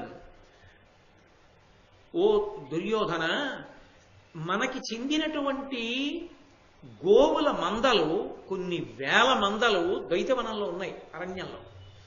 ఆ ఆవులన్నీ సురక్షితంగా ఉన్నాయా? ఆవులన్నిటినీ ఇబ్బంది లేకుండా కాపాడుతున్నారా గోపాల బాలురు? వాటికి ఏమి ఇబ్బంది రావట్లేదు కదా అని పరిశీలించడానికి వెళ్తున్నాం. ఎందుకంటే గోవుల్ని కాపాడకపోతే ప్రభువు ఆ ప్రభుత్వాలు నిలబడవు. కాబట్టి మన ప్రభుత్వం నిలబడాలంటే గో సంరక్షణ జరగాలి. మన ఆవులు బాగున్నాయో లేదో చూసొస్తాం. గోవుని బ్రాహ్మణుణ్ణి రక్షించాలి కదా, అప్పుడు కదా లోకం బాగుంటుంది. అందుకని పరమధర్మం కాబట్టి క్షత్రియుడికి మేము గోవుల్ని కాపాడటానికి వెడతామని చెప్తే మీ నాన్న కాదనడానికి వీల్లేదు. పరమధార్మికమైన కారణం వెళ్ళమంటాడు. గోవుల్ని చూసి రావడానికి యువరాజు బయలుదేరుతుంటే భీష్మద్రోణులు మేము వస్తామని ఎందుకంటారు? అనరు, చూసి వచ్చేస్తామని చెప్తాం. అంటే అలా చెప్పినంత మాత్రం చేత మా నాన్న వింటాడా? గోవుల్ని చూడ్డానికి వెళ్తున్నామంటే మా నాన్న నమ్మడం. ఇంతమంది ఎందుకురా గోవుల్ని చూసి రావడానికి అంటాడు. అందుకని దీనికి ఇంకా పదులు పెడతానన్నాడు. శకుని వచ్చి అన్నాడు, నువ్వు నమ్మప్పో నిన్న రాత్రి నాకు ఇదే ఆలోచన వచ్చింది దుర్యోధన. దుర్మార్గుల ఆలోచనలు ఎప్పుడూ ఒక్కలాగే వస్తాయి కాబట్టి నాకు ఇదే ఆలోచన వచ్చింది. వెంటనే ఏం చేశారంటే ద్వైతవనం నుంచి ఒక గోపాల బాలుణ్ణి పిలిపించారు. ఆయన ఏం మాట్లాడాలో వీళ్ళు తర్ఫీదిచ్చారు. అంటే పరిస్థితి అక్కడ ఉన్నది అది కాదు, అక్కడ అలా ఉందని ఈయనకి చెప్పాలి రాజుగారికి, ధృతరాష్ట్ర మహారాజు గారికి. చెప్తే రాజు నమ్మి వీళ్ళని పంపిస్తాడు. ఏది చెప్తే నేను పంపను అని అనకూడదో రాజు, అటువంటి కారణం ఎలా చెప్పాలో ఆ గోపాల బాలుడికి శిక్షణ ఇచ్చారు వీళ్ళు. కాబట్టి వాడు అలాగే మాట్లాడడానికి సిద్ధపడ్డాడు. మరునాడు ధృతరాష్ట్ర మహారాజు సభతి ఇచ్చాడు. మహారాజుకు జరగవలసినటువంటి ఉచితమైనటువంటి ఉపచారములన్నీ జరిగాయి. ఆయనకి జరగవలసినటువంటి గౌరవం జరిగిపోయింది. ఒక్కొక్క విషయాన్ని వింటున్నాడు. గోపాల బాలుని యొక్క వంతొచ్చింది, ఆయన మాట్లాడాలి. ద్వైతవనంబు నట్టి సుఖవాసము గోవులకెందు లేదు, ధాత్రీతలనాథ ఇప్పుడు ప్రదీప్తములై సతతంబు పేర్చి గోవ్రాత భయంకరంబులకు వాలు మృగంబులు సంచరించు, మీకా తెరగెల్ల చెప్పుటకునై ఇటవచ్చితి నేను చెచ్చెరను. ఓ ధృతరాష్ట్ర మహారాజా, ద్వైతవనంలో ఉన్నటువంటి ఆవులకి రక్షణ లేదు. ఎందుచేత అంటే క్రూర మృగాలు విశేషంగా పెరిగిపోయాయి. ఆ విశేషంగా పెరిగిపోయినటువంటి క్రూర మృగాలు గోవుల్ని పట్టి తినేస్తున్నాయి. గోవులు హింస పొందుతున్నాయి. కాబట్టి ఆ క్రూర మృగాల యొక్క సంఖ్య తగ్గిపోతే తప్ప గోవులకి రక్షణ లేదు. ఈ విషయాన్ని మీతో మనవి చేసుకుందామని నేను వచ్చాను, అంతే మాట్లాడాడు. ఇప్పుడు రాజు ఏం నిర్ణయం చేయాలి? ఆ క్రూర మృగాల యొక్క సంఖ్య తగ్గిపోవాలి. క్రూర మృగాల యొక్క సంఖ్య తగ్గాలంటే వేటాడాలి. వేట ఎవరు పెడతారు? మహారాజు పెడతాడు. మహారాజు వెళ్ళి వేటాడాలి. కాబట్టి ఇప్పుడు ధృతరాష్ట్రుని యొక్క దృష్టికోణం ఎటెడుతుంది? అయితే ద్వైతవనంలో గోవులు రక్షింపబడాలి కాబట్టి ద్వైతవనానికి వెళ్ళి ఆ క్రూర మృగాలన్నింటినీ కూడా శిక్ష చెయ్యండి, అందుకని వేటకు బయలుదేరండి అనాలి. ఎవరినంటాడు? దుర్యోధనుడే అంటాడు. కానీ వీళ్ళు అలా అనుకున్నారు, ఆయన అనలేదు. ఆయన భయం ఆయనకుంది. అక్కడ క్రూర మృగాల కంటే ఆయన దృష్టిలో చాలా ప్రమాదకరమైన ఉన్నాయి తన కొడుకుల పట్ల. అందుకని ఆయన ఏమీ అనలేదు. ఆయన ఏమీ అనకపోతే ఆయన తర్వాత అనే మాట ఏమంటాడో అని శకునికి భయం. అది గబుక్కుని పిలిచి ఇంకెవరికైనా అప్పచెప్పేశాడు అనుకోండి ఆ పని. అబ్బే ఆయన ఎందుకంటే అదేటే నేను వెళ్ళొస్తానంటే అనుమానం వస్తుంది. అందుకుని శకుని వెంటనే జోక్యం చేసుకుని అన్నాడు, మహారాజా అది పెద్ద విశేషమా? అరణ్యాల్లో క్రూర మృగాలు పెరిగిపోతే వాటిని వేటాడడం రాజులకి ధర్మం. కాబట్టి రాజు వెళ్ళాలి. దుర్యోధనుడిని పంపించు, దుర్యోధనుడి కనుక మేమందరం కూడా వెళ్తాం. వేటగా వెళ్ళినప్పుడు పెద్ద పెద్ద గుడారాలు ఇవన్నీ తీసుకుని వెడతారు. వెళ్ళి కాసేపు ఏదో నృత్యాలు, ఆటలు, పాటలు అన్నీ కూడా నడుస్తుంటాయి. కాబట్టి మేమందరం బయలుదేరి వెళ్ళి క్రూర మృగాల్ని వేటాడి గోవుల్ని రక్షించి వచ్చేస్తాం అన్నాడు. శకుని ఈ మాట చెప్తే మరీ అనుమానం ధృతరాష్ట్రుడు. కాబట్టి ఆయన అన్నాడు, వనమునకేగి వందురిన వారని వారల మీ రమస్యముంజనక తలంతురు అపురుష సింహులు భూరి తపోనిధుల్ మనంబున కలుషించిరేనియు తపో మహిమన్ విము నిర్దహింతురు ఉండే అతులితాస్త్ర శక్తిని వడిం దునుమాడుదు రాజినందరన్. మీరు అక్కడికి వెళ్ళి వేట ఒక్కటే ఆడొస్తే పర్వాలేదు, కానీ మీరు అలా వెళ్ళరు. నాకు తెలుసు అక్కడ పాండవులు ఉన్నారు, మీరు వాళ్ళ కంట పడతారు. కనబడి వాళ్ళు ఏదో కష్టంలో ఉన్నారు, మీరు ఏదో సుఖాలు అనుభవిస్తున్నారన్నట్టుగా వాళ్ళ ముందు నడుస్తారు. వాళ్ళు విపరీతమైనటువంటి తపోధనులు. వాళ్లే కోపగించారా యుద్ధం అక్కర్లేదు, మీరు బూడిదైపోతారు. ఒకవేళ వాళ్ళు కోపగించకపోయినా మీరు యుద్ధానికి కారణం కల్పిస్తారు. కారణం కల్పిస్తారు కాబట్టి యుద్ధం చేస్తారు, ఖచ్చితంగా చచ్చిపోతారు. కాబట్టి మీరు వెళ్ళకండి ద్వైతవనానికి, గోవుల్ని మీరు రక్షించక్కర్లేదు.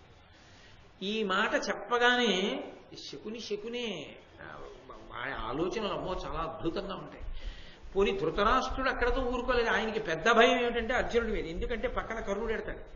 వేటకి వెళ్ళేటప్పుడు బాణప్రయోగం చేయాలి కదా, క్రూర మృగాల మీద. కర్ణుడు తప్పకుండా ఎడతాడు.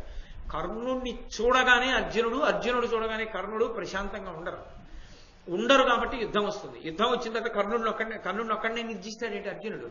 ఆ బాణాలు దుర్యోధనుడి మీద పడతాయి, సైన్యం మీద పడతాయి. అది చివరికి 13 ఏళ్ళు ఉండే రాజ్యం కూడా ఉండకుండా పోతుందేమో వీడికి. కాబట్టి భయం కడుపులో. అందుకని అన్నాడు, ఒకరుడ ధాత్రియంతయను నోర్చె కృతాస్త్రుడు కాకయుండియున్ ప్రకటిత బాహువిక్రముడు ఫల్గునుడిప్పుడు మహేంద్రుపాల అత్య కుటిల దివ్య బాణ విదుడై ఎలమించనుదించే అట్టి వానికి ఎదురంగ శక్య మగునే రణభూముల ఇంక నీరికిన్. ఒకానొక నాడు దేవతల గురించి తపస్సు చేసి పరమశివుని యొక్క, ఇంద్రుని యొక్క, ఇతర దిక్పాలకుల యొక్క అనుగ్రహంతో అనేకమైనటువంటి అస్త్రముల యొక్క ఉపదేశాన్ని పొందకపూర్వమే అర్జునుడు తాను వెళ్ళినటువంటి దిక్కున ఉన్న భూమండలాన్నంతటినీ కూడా గెలిచి తెచ్చి ధర్మరాజు గారికి ధారబోశాడు. అటువంటి అర్జునుడు ఇవాళ దేవేంద్రుడితో కలిపి అనేకమైనటువంటి దేవతల యొక్క అనుగ్రహాన్ని పొంది దివ్యాస్త్రములను సంపాదించుకుని ఉన్నాడు. అటువంటి అర్జునుడి యొక్క బాణ పరంపరలు విడిచిపెట్టడం మొదలు పెడితే మీరు బతుకుతారా? మీరు అనవసరంగా వాళ్ళ జోలికి వెళ్లకుండా ఉంటారా? ద్వైతవనానికి వెడితే అంటే మీరు వెళ్ళడానికి వీల్లేదు అన్నది నిశ్చయం. అనగానే శకుని జోక్యం చేసుకుని అన్నాడు, పాలిత విక్రమోన్నతులు పండుతనూదులు వారికి అప్రియం వేలయునర్తుమే మధిప ఏమటు చేసితిమేనియున్ ప్రతిజ్ఞాలపితుండు ధర్మజుడు సత్యము తప్పునే తమ్ములేల తచ్చీలమతిక్రమింతురు ఇది సిద్ధము వమ్మును నెమ్మనంబునన్. ఏమయ్యా, ఇది శకునికున్న గొప్పతనం. శకుని కుటిలతంత్రంలో ఎంత గొప్పవాడో పాండవుల యొక్క శక్తి సామర్థ్యాల్ని పరిశీలించి మాట్లాడడంలో కూడా అంతే యథార్థం చెప్పాడు. మేము ఖచ్చితంగా దుర్మార్గులమే, అందులో నీకేం సందేహం లేదు. మేము అక్కడికి వెళ్ళి చెయ్యకూడని పని ఏమైనా చేస్తే నువ్వన్నట్టే వాళ్ళ ముందు డాంబికంగా మేము కనపడ్డం, తిరగడం, ఇలాంటి పనులు చేసినా యుద్ధం రాదు. ఎందుకు రాదో చెప్పమంటావా? అవతల వైపు ధర్మరాజు ఉన్నాడు. ధర్మరాజు చేయనివ్వడు. ఎందుకు చేయనివ్వడంటే ఇది రాజుకు తెలుస్తుందిరా, మనం అరణ్యవాసంలో ఉన్నవాళ్ళం, అరణ్యవాసంలో ఉండి యుద్ధాల జోలికి వెళ్ళకూడదు. కాబట్టి మనం ప్రశాంతంగా ఉండాలని మేము అవమానించే ప్రయత్నం చేసినా సహిస్తాడు తప్ప ఆయన మాత్రం యుద్ధానికి రాడు. ఇద్దరి చేతులు కలిస్తే కదా యుద్ధం వచ్చేది.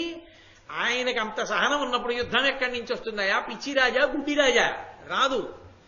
కాబట్టి మా పెంపరితనం ఎంత ఉండని యుద్ధం రాదు. అవతలవాడు మంచివాడు కాబట్టి నువ్వు హాయిగా ఉండొచ్చు. ఇది ఆలోచించాడు. నిజమే, ధర్మరాజు మంచివాడు. ఆయన అరణ్యవాసం, అజ్ఞాతవాసం పూర్తయిన తర్వాత మాట్లాడతాడు యుద్ధం గురించి. మాట్లాడితే ఇప్పుడు వీడెళ్ళి ఏదైనా డాంబికంగా ప్రదర్శన చేసినా ఆయన యుద్ధం జోలికి రాడు. వచ్చిన రాజ్యమే ధర్మరాజు పరిపాలించవలసినటువంటి స్థితిని కల్పించాడు.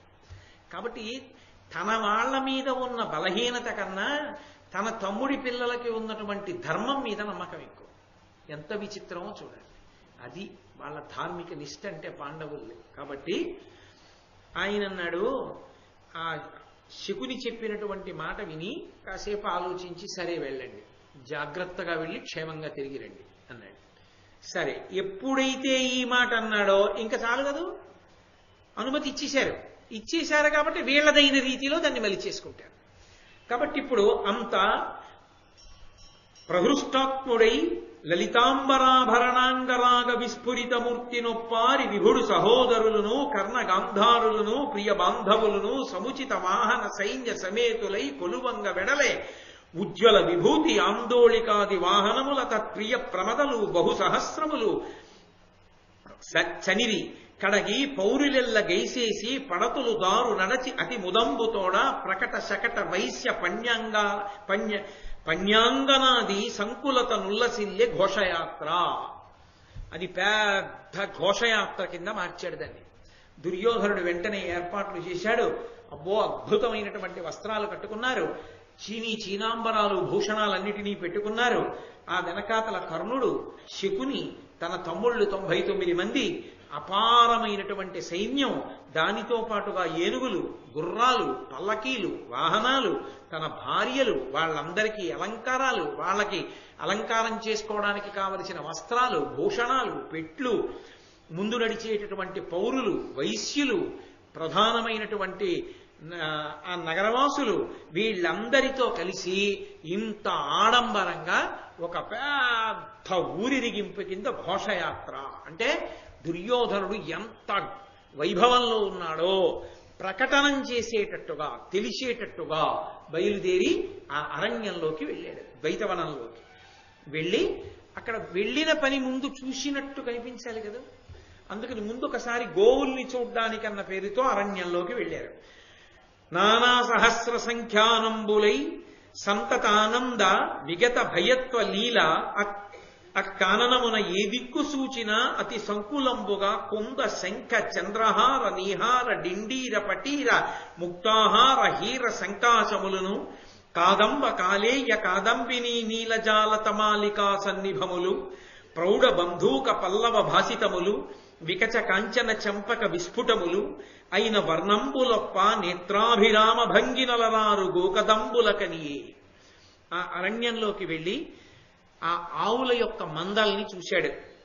మల్లెపూలు ఎలా ఉంటాయో, మంచు ఎలా ఉంటుందో, నురుగు ఎలా ఉంటుందో, చందనం ఎలా ఉంటుందో, నీలాలు ఎలా ఉంటాయో, బంగారు సంపంగి పువ్వులు ఎలా ఉంటాయో, మంకిన పువ్వులు ఎలా ఉంటాయో, చిగుళ్ళు ఎలా ఉంటాయో, అటువంటి రంగులు కలిగినటువంటి ఆవులు ముట్టి ఒక రంగుతో ఉంటే, ఆ ఒళ్ళు ఒక రంగుతో ఉంటే, శరీరం అంతా కూడా ఒక రంగుతో ఉంటే, ముఖం ఒక రంగుతో ఉండి రకరకాలైనటువంటి రంగులతో ఎంతో అందంగా ఉన్నటువంటి ఆవుల యొక్క మందలని దుర్యోధనుడు తన పరివారంతో కలిసి చూశాడు. చూసి ఆ గోవులన్నీ బాగున్నాయన్నాడు. గోపాల బాలుడిని పిలిచాడు. వాళ్ళందరికీ కూడా తగినటువంటి సత్కారం చేశాడు. అసలు ఒక పెద్ద రహస్యం ధృతరాష్ట్రుడు ఆలోచించనిది ఎక్కడ అంటే, ద్వైతవనంలో గోవుల్ని క్రూర మృగాలు కబళిస్తుంటే పాండవులు చూస్తూ ఊరుకుంటారా? అంతటి ధర్మమూర్తులు వాళ్ళు చూస్తూ ఊరుకోరు. వాళ్ళు చూస్తూ ఊరుకోరన్న విషయం ధృతరాష్ట్రుడికి ఎందుకు తట్టలేదు? వీళ్ళు ఘోషయాత్రకే వెడుతున్నారన్నది మాత్రం ఎందుకు తట్టింది అంటే, బాగా తెలుసు వెడుతున్నది గోవుల్ని రక్షించడానికి కాదు, వేటాడడానికి కాదు. యథార్థానికి వెడుతున్నది ఘోషయాత్ర, పాండవులను అవమానించడానికి. అది ఆయనకి ఇష్టం, కడుపులో ఆయనకి ఇష్టం. కాకపోతే అవమానించి క్షేమంగా వచ్చేయాలి, ఆ హద్దు దాటకుండా వచ్చేయాలి. ఎలాగో విండగా వద్దంటే వింటాడేంటి? ఇవాళ గోపాల బాలుడిని పంపించాడు, రేపు ఇంకోటి పంపిస్తాడు. మొత్తానికి మాత్రం అడ్డుపెట్టి వెళ్ళిపోతాడు. అది ఏదో తాను పెద్ద ధర్మానికి కట్టుబడిన వాళ్ళ ఆలోచించి మాట్లాడి పంపిస్తే గొడవ వదిలిపోతుందా? తాను మంచివాడిని అనిపించుకుంటుండాలి, అందుకు మాట్లాడుతుంటాడు తప్ప నిజం తెలియక మాట్లాడిన వాడు కాడు. నిజం తెలిసి ఆలోచించాలంటే, ఎక్కడ పాండవులు ఉన్నారో అక్కడ గోవుల్ని క్రూర మృగాలు తింటాయా? తింటే ఇంద్రుడి దగ్గరికి వెళ్ళాడు, అస్త్రాలు తెచ్చాడు, ఇన్ని బాణ పరంపరలు ఉన్నవాడు ఇన్ని చెప్పాడే, అర్జునుడు చాలడు క్రూర మృగాల్ని చంపడానికి, ఇంతమంది వెళ్ళాలా? ఆవుల్ని తింటుంటే వాళ్ళు చూస్తూ ఊరుకుంటారా అంత ధర్మాత్ములు? అంటే ఆంతరమనందు ధృతరాష్ట్రుడికి కూడా ఘోషయాత్ర ఇష్టం. కాబట్టి ఇప్పుడు అందరూ వెళ్ళారు, చూశారు, ఆ గోపాల బాలుడిని సత్కరించారు. ఆ తరువాత వీళ్ళందరూ కలిసి ఒక సరోవర ప్రాంగణానికి చేరుకున్నారు. వాళ్ళకి కావలసింది ఏమిటంటే, అక్కడ ధర్మరాజు పాండవులు ఎక్కడున్నారో వెతుక్కోవాలి. వాళ్ళు ఏదో చిన్న కుటీరంలో ఉంటారు కాబట్టి అందరూ కలిసి అక్కడికి చేరుకున్నారు. ఓ పెద్ద సరోవరం కనపడింది. దాని నిండా అరవిరిసినటువంటి తామర పూలు ఉన్నాయి. మంచి సువాసన, అందులో ఉండేటటువంటి ఆ పరాగము ఆ నీటిలో పడి ఆ నీరు సువాసనాభరితముగా ఉంది. తుమ్మెదలు రొద చేస్తూ ఆ తామర పూల మీద తిరుగుతున్నాయి. అంత అందమైనటువంటి సరోవరం పక్కన కూర్చుని బ్రాహ్మణుల యొక్క సహాయంతో ధర్మరాజు గారు సద్యస్కందము అనబడేటటువంటి ఒక క్రతువుని నిర్వహణ చేస్తున్నాడు. ఆ క్రతువు నిర్వహణ చేస్తున్నటువంటి ధర్మరాజు గారిని చూశాడు దుర్యోధనుడు. కాబట్టి పాండవులు ఇక్కడ ఉన్నారు, ఇక్కడే వాళ్ళందరూ మనని చూసి ఏడవాలి అని తన సైనికుల్ని పిలిచి అన్నాడు, అక్కడ శిబిరాలు వేయండి, నా స్త్రీలందరితో కలిసి వస్తాను, అక్కడ జలక్రీడలు ఆడతాను సరోవరం. అంటే తన భార్యలందరితో కలిసి జలక్రీడలు ఆడతాడు. అది చూసి ద్రౌపదీదేవి ఏడవాలి వడిపిచ్చి. ఆవిడ నిన్ననే చెప్పింది, అసలు నా భర్త కన్నా అన్న మాట నా జీవితంలో ఉండదని చెప్పింది. కాబట్టి నేను జలక్రీడలాడడానికి, విహరించడానికి, వినోదం అనుభవించడానికి, పాండవులు చూసి ఏడవలసినంత వైభవాన్ని అక్కడ ప్రదర్శించడానికి గుడారాలు, వేదికలు నిర్మాణం చేయండి అన్నాడు. అందులో యుక్తాయుక్త విచక్షణ వాళ్ళకెందుకు? ప్రభువు చెప్తే ఆ పని చేస్తారంటే వాళ్ళ ధర్మం వాళ్ళది, అది వాళ్ళ తప్పేం కాదు. కాబట్టి సైనికులు గబగబా సరోవరం పక్కన 4 రాటలు, గుణపాలు, గొడ్డళ్ళు అన్నీ పట్టుకుని వెళ్ళిపోయి గుడారాలు అవి కట్టేయడానికి సిద్ధపడిపోతున్నారు. సిద్ధపడుతుంటే అక్కడికి గబగబా కొంతమంది గంధర్వులు వచ్చారు. ఎందుకు ఇవన్నీ గుడారాలు వేస్తున్నారు, ఏమిటి అల్లరని అడిగారు.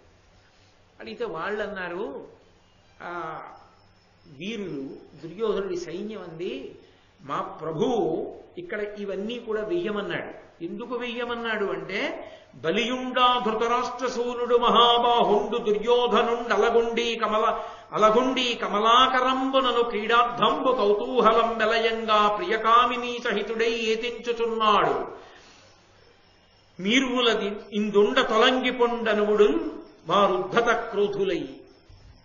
ఆ గంధర్వుల్ని చూసి ఎవరనుకుంటున్నారు? మహాబలవంతుడు ధృతరాష్ట్రుడి యొక్క కుమారుడు, విశేషమైనటువంటి బాహుబలం ఉన్నవాడు దుర్యోధనుడు, చాలా గొప్పవాడు, చక్రవర్తి.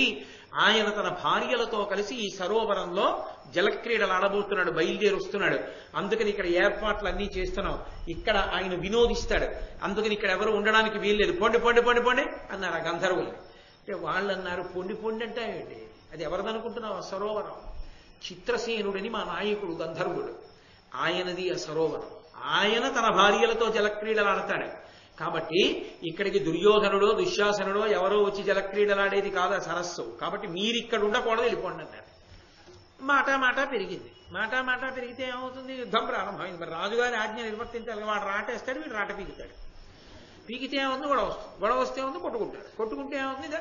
యుద్ధం జరుగుతుంది. కాబట్టి ఇప్పుడు యుద్ధం ప్రారంభమైంది. యుద్ధం ప్రారంభమైంది అనగానే ఇందులో కొంతమంది యుద్ధం చేసేవాళ్ళు ఉంటారు. ఇందులో చమత్కారం ఏమిటంటే, యుద్ధం మనమే గెలిచేసి రాటలు పాటేసి శిబిరాలు వేసేస్తే అది దుర్యోధనుడికి వెళ్ళి చెప్తే ఇలా తీసి హారం ఇస్తాడు. అందుకని పరిగెత్తుకెళ్ళి చెప్తారు. ఒకవేళ వీళ్ళ వైపు వాళ్లే చచ్చిపోతున్నారు అనుకోండి, ఆపద వచ్చింది, మహారాజా ఇంకా సైన్యాన్ని ఇవ్వండి, వీరుల్ని ఇవ్వండి అని చెప్పడానికి వెళ్తారు. రాజుకు అవమానం కదా. అందుకని ఇందులో కొందరు పరిగెత్తుకుంటూ దుర్యోధనుడి దగ్గరికి వెళ్ళారు. అయ్యబాబో ఏమి యుద్ధం! ఆ గంధర్వులు ఎక్కడి నుంచి పుట్టుకొచ్చేస్తున్నారో తెలియట్లేదు, అంతమంది వచ్చేశారు. వచ్చేసి వాళ్ళు మన సైన్యాన్నంతటినీ మర్దించేశారు. అక్కడ వెయ్యడానికి వీల్లేదంటున్నారు, అక్కడ జలక్రీడలు ఆడడానికి వీల్లేదుట. గంధర్వుల నాయకుడైనటువంటి చిత్రసేనుని యొక్క అధీనంలో ఉంది ఆ సరోవరం. కాబట్టి మహారాజా మీరు వెంటనే అదనంగా సైన్యాన్ని పంపించాలన్నారు. వెంటనే కర్ణుడు ఉన్నాడు కదా, నా అంత బాణ పరంపరలు వెయ్యగలిగిన వాడెవరని గబగబా కర్ణుడు బయలుదేరాడు. ఆ వెనక శకుని బయలుదేరాడు. ఆ వెనక బోలెడంత సైన్యం బయలుదేరింది. వీళ్ళందరూ కలిపి గంధర్వుల మీద యుద్ధానికి వెళ్ళారు. కర్ణుడు యుద్ధానికి వచ్చాడని తెలిసి చిత్రసేనుడు వచ్చాడు యుద్ధానికి. వచ్చి ఆయన మాయాయుద్ధ కోవిదుడు, ఎదురుగుండా కనపడుతూ యుద్ధం చేయడు. శ్రీరామాయణంలో ఇంద్రజిత్ ఎలా యుద్ధం చేస్తాడో ఈయన కూడా అలాగే ప్రచ్ఛన్న యుద్ధం, అంటే కంటికి కనపడకుండా బాణాలు వేస్తాడు.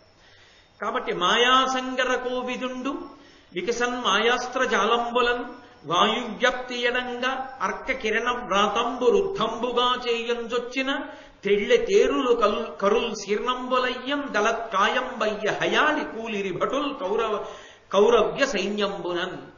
ఆయన మాయాయుద్ధం చేస్తూ మేఘాల చాటున ఉండి ఎవ్వరికీ కనపడకుండా బాణ పరంపరలు విడిచిపెడుతుంటే కొన్ని వేల ఏనుగులు తెగటారిపోయాయి, కొన్ని వేల గుర్రాలు కింద పడిపోయి నెత్తురు కాల్వలై ప్రవహించింది, కొన్ని వేల మంది సైనికులు చచ్చిపోయారు.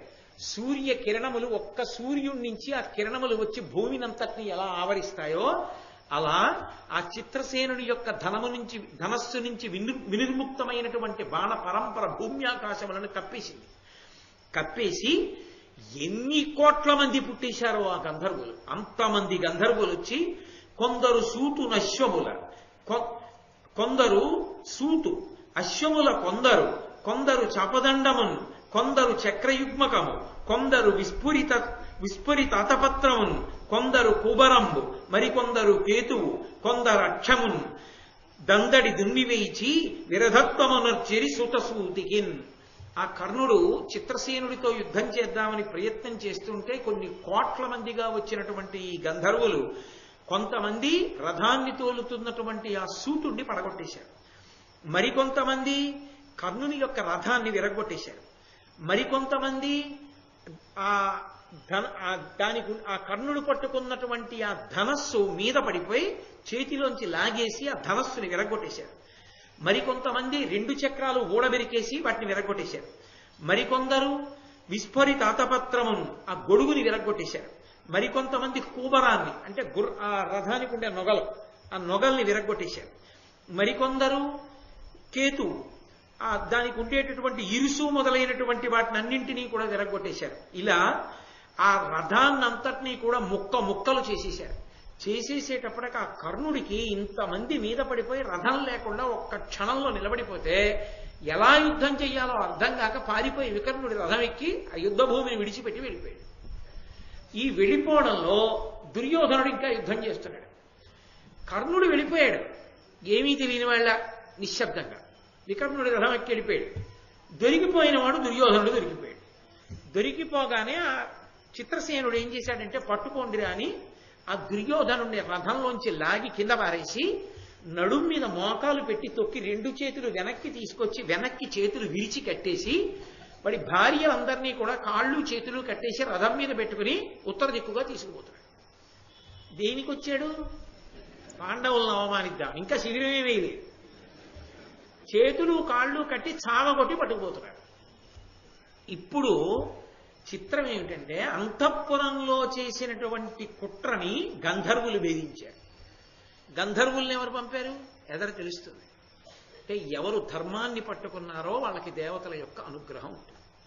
కాబట్టి ఇప్పుడు ఆ మిగిలిపోయినటువంటి సైనికులు గబగబా ధర్మరాజు గారి దగ్గరికి పరిగెత్తారు. ఘన బాహాబల దుర్నివార మహిమన్ గంధర్వ వీరుల్ సుయోధను తత్కాంతల తత్సహోదరుల బంధప్రాప్తులం చేసి గైకొని వేపోవుచునున్నవారదే రిపుక్షోభంబు గావించి నీ అనుజప్రాతము కావవే కరుణ నిండారంగరాజోత్తమ. అదిగో ఆ చిత్రసేనుడి యొక్క సైనికులు గంధర్వులు మహాబలుడైనటువంటి వాడ ఆ దుర్యోధనుని యొక్క భార్యల్ని, తమ్ముళ్ళని, సైన్యాన్ని గంధర్వులు బంధీకృతుల్ని చేసి తీసుకుని వెళ్ళిపోతున్నారు. కాబట్టి ఓ ధర్మరాజా, నీ తమ్ముడు కదా, జ్ఞాతి కదా, నువ్వు జోక్యం చేసుకుని కాపాడవద్దా, రక్షించవయ్యా అని వాళ్ళు ప్రార్థన చేశారు. వెంటనే పక్కనే నించునున్నాడు భీముడు. ఆయన అన్నాడు, మనకు చులకనయ్యే మనము చేయు పనియుం గంధర్వవరులు కూడి తగవనర్చిరింత లెస్సయమున ఏ భారమును లేక ఊరకుండా మనలో ఉందే చేయము. చేయవలసిన పని గంధర్వులు చేశారంటారు. అందుకే కాగల కార్యం గంధర్వులు చేశారంటారు. అది భీమవాకు. భీముడు అన్నాడు, ఎంత గొప్ప మాట విన్నాం ఇవాళ. బ్రహ్మగారి నాళ్ళకో తెలివైన పని చేశాడు. మన చేతికి మట్టి అంటుకోలేదు. యుద్ధానికి ఎడతాం అంటే 13 ఏళ్ళు అవ్వలేదు, 13 ఏళ్ళు అవ్వలేదు అనేవాడు అన్నయ్య. 13 ఏళ్ళు మనం యుద్ధం చెయ్యక్కర్లేదు, చంపక్కర్లేదు, వాడే పోయాడు, గంధర్వులు పట్టుకుపోయాడు. కాబట్టి పోయిందిగా, అక్కడతో ఆ పీడ వదిలిపోయింది. ఇక మనదే రాజ్యం అన్నయ్య, యుద్ధమే లేదు. ఎంత సంతోషకరమైన వార్త! జబ్బలు తరచుకు పోగిపోతున్నాడే. వెంటనే ధర్మరాజు భీముడు వంక తిరిగి అన్నాడు, అకటా ఇది పరుషవాక్యములకు సమయమే, శరణు సొచ్చి లఘుభావముతో వికలగతినున్న కౌరవ నికరమునకు కరుణసేయు నీకుంతగదే. తప్పురా నాయనా, వాళ్ళు చాలా కష్టంలో ఉన్నారు, శరణాగతి చేశారు ఆ సైనికులు వచ్చి. మా వాళ్ళని కాపాడండి, మా రాజుని కాపాడండి అని అడుగుతున్నారు. ఇప్పుడు వాళ్ళు ఏదో తప్పు చేశారని గుర్తు తెచ్చుకుని పురుషవాక్యాలు మాట్లాడచ్చా? ఇది సమయమా? వాడు ఓడిపోయాడు, పట్టుకుపోతున్నారు. బలం ఉన్నవాడు నువ్వుగా వెళ్ళి రక్షించు. ఎందుకని? శరణాగతి చేశారు కాబట్టి క్షత్రియుడికి ధర్మం రక్షించాలి, వెళ్ళి దుర్యోధనుడిని రక్షించి తీసుకురావాలి. భీముడికి ఎలా ఉంటుందండి? అంత సంతోషపడిపోతున్న వాడికి అప్పచెప్పిన పని ఏమిటి? పైగా దుర్యోధనుడిని రక్షించి తీసుకురావాలి. ఎవరు కొట్టారని పొంగిపోతున్నాడో వాళ్ళని కొట్టి వీడిని తీసుకురావాలి. కడుపు మండిపోదు. కానీ అది ధర్మరాజు యొక్క చాతుర్యం. చిత్రసేనుడి చేతిలో ఓడిపోయి వెళ్ళిపోయి ఉంటే దుర్యోధనుడు చచ్చిపోయినా పెద్ద బాధపడ్డాడు. భీముడు విడిపించి తీసుకొచ్చారనుకోండి పాండవులు, ధర్మరాజు గారు చిత్రసేనుడితో మాట్లాడి విడిపించి ఇంటికి వెళ్ళిపోరా అన్నారనుకోండి, బతకలేడు, చచ్చిపోతాడు. చిచ్చి, పాండవులు బతికిస్తే బతికానంటే ఎక్కడ కొట్టాలో అక్కడ కొడుతున్నాడు, కనపడకుండా కొడుతున్నాడు. కాబట్టి ధర్మరాజు క్షత్రియ ధర్మంలో రాచరికమైన ఆలోచన లేకపోలేదు, ఉంది. కానీ అది ధర్మం తప్పి మాత్రం లేదు. అది ధర్మాన్ని విడిచిపెట్టి లేదు. కాబట్టి భీముడు అన్నాడు, అసలు అన్నయ్య నీకు ఏమైనా గతం గుర్తుంటుందా? అంటే అన్నీ మరిచిపోతుంటావా? నేను వెళ్ళి రక్షించిన వాళ్ళని. అనుమానమొక్కింతయును లేక అలిగి జలంబులత్రోచే విషంబు వెట్టే గృహదహనమనరించే విహిత దురోదర కపటుడై రాజ్యంబునపహరించే జనులెల్ల చూడంగ వనజాక్షి పాంచాలి తలపట్టి ఈడ్పించే వలువలొలువనిచే పుట్టిన కోలె మనకు అక్కట సుయోధనుడెగ్గు చేయని దినము కలదే వాని చేతలొకటి ఏ నీయు తలంపవు నీవు మనుజనాథ కేవలంపు కరుణపూనియుండు దరయ నిపుడు ఇట్టులైన మనకు కార్యహాని కాదే. అన్నయ్య ఎప్పుడూ దయ నీకు. అసలు నీకు వాళ్ళు చేసిన పనులు గుర్తుండవా అన్నయ్య? నేను పుట్టగానే చిన్నపిల్లాడిగా ఉండగా నన్ను నీళ్లలో తోయించేశాడు, ఏదో బతికాను, విషం పెట్టించాడు. అక్కడతో ఊరుకోలేదు. మనందరం లక్క ఇంట్లో ఉంటే అది కాల్పించేశాడు. పోను అక్కడతో ఊరుకోలేదు. కాపక్ష్యంతో మన రాజ్యాన్ని అపహరించాడు. అక్కడతో ఊరుకోలేదు. ఏమీ తెలియని అమాయకురాలు భార్య ద్రౌపదీదేవిని తీసుకెళ్లి వస్త్రాపహరణం చేయించే ప్రయత్నం చేశాడు. అసలు అన్నయ్య మన జీవితంలో దుర్యోధనుడి వలన మనం కష్టాలు పడని రోజు ఎప్పుడైనా ఉందా? మన జీవితంలో ప్రతిరోజు దుర్యోధనుడి వల్ల కష్టాలు పడింది. అలాంటి దుర్మార్గుని వాళ్ళు ఎత్తుకుపోతున్నారు. నన్నెళ్ళి విడిపించి తీసుకురామంటే ఏంటన్నయ్య? పైగా ధర్మం రా, తప్పురా, శరణాగతి చేశారా, క్షత్రియులనరా, తీసుకురావద్దా అంటా ఏంటి? ఇదెక్కడి ప్రారంభం అన్నయ్య నీతో? ఇలా అయితే మన కార్యం చెడిపోదా? జరగవలసిన పని వాళ్ళు చేస్తే నన్నెళ్ళి తీసుకురామంటావేంటి? అంటే ధర్మరాజు అన్నాడు, శరణంబరి వచ్చిన భీకర శత్రువునైన ప్రీతి కావగవలయున్ కరుణాపరుల తెరంగిది ఇరువుగ సరిగావు దీనికి ఏ ధర్మంబుల్. ఇది ధర్మరాజు అంటే. ఏది ధర్మ చట్రంలో పడుతుందో చూస్తాడు. వాళ్ళు వచ్చి శరణాగతి చేశారు రక్షించమని. క్షత్రియుడైన వాడికి పరమధర్మం ఒక్కటే. తన దగ్గరికి వచ్చి శరణాగతి చేస్తే ఎంతటి శత్రువైనా సరే రక్షించాలి. మనకి పరమశత్రువు కనుక వాళ్ళ సైనికులు వచ్చి శరణాగతి చేసినా కూడా మనం జోక్యం చేసుకోలేకపోతే మన క్షాత్ర ధర్మమే పోయింది. అప్పుడు మనకి రాజ్యపాలన అధికారం ఎలా ఉంటుంది? కాబట్టి ఇంకొక మాట మాట్లాడకు భీమసేన, బయలుదేరు, నీతో పాటు అర్జునుడు కూడా వస్తున్నాడు, నేను కూడా అవుతాను, నేనే విడుదను అంటే నేను చేతకాని వాడని నీకు చెప్తున్నాను అనుకోకు. నేనే విడుదను. ఎందుకు వెళ్ళట్లేదో తెలుసా? క్రతువు జరుగుతోంది, మధ్యలో ఉన్న లేవకూడదు పీటల నుంచి. అంటే ఇప్పుడు రెండు ధర్మాలు కలిసి, నీ అన్న లేచిపోతే నువ్వు పట్టించుకోలేదు కాబట్టి నేను వెళ్ళవలసి వచ్చింది నా ధర్మం పోకుండా చూసుకోవడానికి. నీ అన్న క్రతువు చేసుకుంటూ హాయిగా పీటల మీద ఉండాలంటే నువ్వు వెళ్ళాలి యుద్ధానికి. కాబట్టి దుర్యోధనుణ్ణి రక్షించడమే కాదు, నా పూజ నిర్వహణ జరిగేటట్టు కూడా నువ్వు చూడవలసి ఉంటుంది. కాబట్టి భీమసేన, అర్జునుడు, నకులుడు, సహదేవుడు నలుగురు బయలుదేరండి అన్నాడు. కడుపు ఎంత ఉడికిపోతున్నా అన్నగారి ఆజ్ఞ అంటే అలా కట్టుపడతారు. అది వాళ్ళ గౌరవం. అది చాలా అసాధారణం. అది అంత తేలికైన విషయం కాదు. ఎంత వయస్సులో కూడా అన్నగారి మాటను అలా గౌరవించడం, అన్నగారు అలా ధర్మాన్ని ఆలోచించి మాట్లాడడం చాలా అసాధారణ విషయం. నిజంగా అలా ఏ కుటుంబంలోనన్నా ఓ నలుగురో ఐదుగురో అన్నదమ్ములు ఎంత పెద్దవాళ్ళైనా చక్కగా ఓ చోట కూర్చుని ఎవరింట్లో పెళ్ళవుతున్నా అన్న తమ్ముడు అందరూ కూర్చుని ధర్మాన్ని మాట్లాడుకుని పెద్దన్నగారు అంత ప్రేమతో ధర్మం చెప్పి ఆ తమ్ముళ్ళు పెద్దన్నగారు చెప్పినటువంటి మాట విని అలా అనువర్తించే కుటుంబాల్ని చూస్తే దృష్టి తగులుతుంది అనిపిస్తుంది. నేను ఈ మాట చెప్తున్నప్పుడు నా మనసులో ఒక కుటుంబం కదిలింది. ఆ కదిలిన కారణం చేతే నేను ఈ మాట అన్నాను. ఉన్నాయి ఇటువంటి కుటుంబాలు ఇప్పటికీ లోకంలో. అన్నదమ్ములు చేతి వేళ్ళు ఎలా కలిసి ఉంటాయో అలా కలిసి ఉన్నటువంటి కుటుంబాలు ఉన్నాయి. అవి సనాతన ధర్మానికి వారసత్వం పొందిన కుటుంబాలు. కాబట్టి వెంటనే బయలుదేరారు భీమార్జున నకుల సహదేవులు. యుద్ధానికి వెళ్ళారు. ఆ యుద్ధం జరుగుతోంది. వెడుతూనే యుద్ధం ప్రారంభం చేయలేదు. అర్జునుడు ఆ గాంధీవాన్ని టంకారం చేసి చెప్పాడు, ఇది పృథివీ మండలానికంతటికీ కూడా రాచరికం చెయ్యగలిగినటువంటి ధర్మరాజు గారి ఆజ్ఞ. దుర్యోధనుణ్ణి, ఆయన యొక్క భార్యల్ని, సైన్యాన్ని విడిపించి తెమ్మని ఆజ్ఞ చేశాడు. ఎవరు వాళ్ళని తీసుకెళ్తున్నారో వాళ్ళు వెంటనే విడిచిపెడితే యుద్ధం ఉండదు. మా అన్న ఆజ్ఞ ధిక్కరించి ఆగకుండా తీసుకుని వెళ్లడమే జరిగితే యుద్ధం జరుగుతుంది అని శంఖనాదం చేశాడు. వెళ్ళిపోతున్నటువంటి సైన్యం అంతా ఆగిపోయింది. ఈ వెంటనే ఈ చిత్రసేనుడు ఎక్కడున్నాడో కనపడకుండా అతను యుద్ధం చేస్తుంటాడు. కానీ అర్జునుడికి శబ్దభేద విద్యుంది. శబ్దం వస్తున్న వైపుకి బాణం వేసి కొట్టగలడు.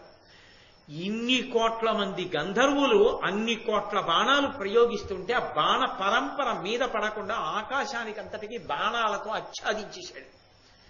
గాంధీవాన్ని చేత పట్టుకుని అర్జునుడు బాణం వేయడం అంటే అలా ఉంటుంది. కవ్వడి 2 చేతులతో వేస్తాడు. అది ఆయన అద్భుతం. కాబట్టి అటువంటి బాణ పరంపరలతో పంజరం కట్టి వాళ్ళనందరినీ తెగటార్చేశాడు. కొన్ని లక్షల మంది కొద్ది నిమిషాల వ్యవధిలో పడిపోయారు. అంటే అప్పుడు చిత్రసేనుడు గబగబా కిందకి దిగొచ్చాడు. శబ్దభేద విద్యతో కొట్టాడు కదా, ఆ బాణాల దెబ్బలు తగిలి ఆ గంధర్వరాజు దిగొచ్చి అన్నాడు, అర్జున, మాకు మీతో వైరం లేదు. నేను నీ బాల్య స్నేహితుడిని. నేను నీతో యుద్ధం చెయ్యాలన్నది నా కోరిక కానీ కాదు.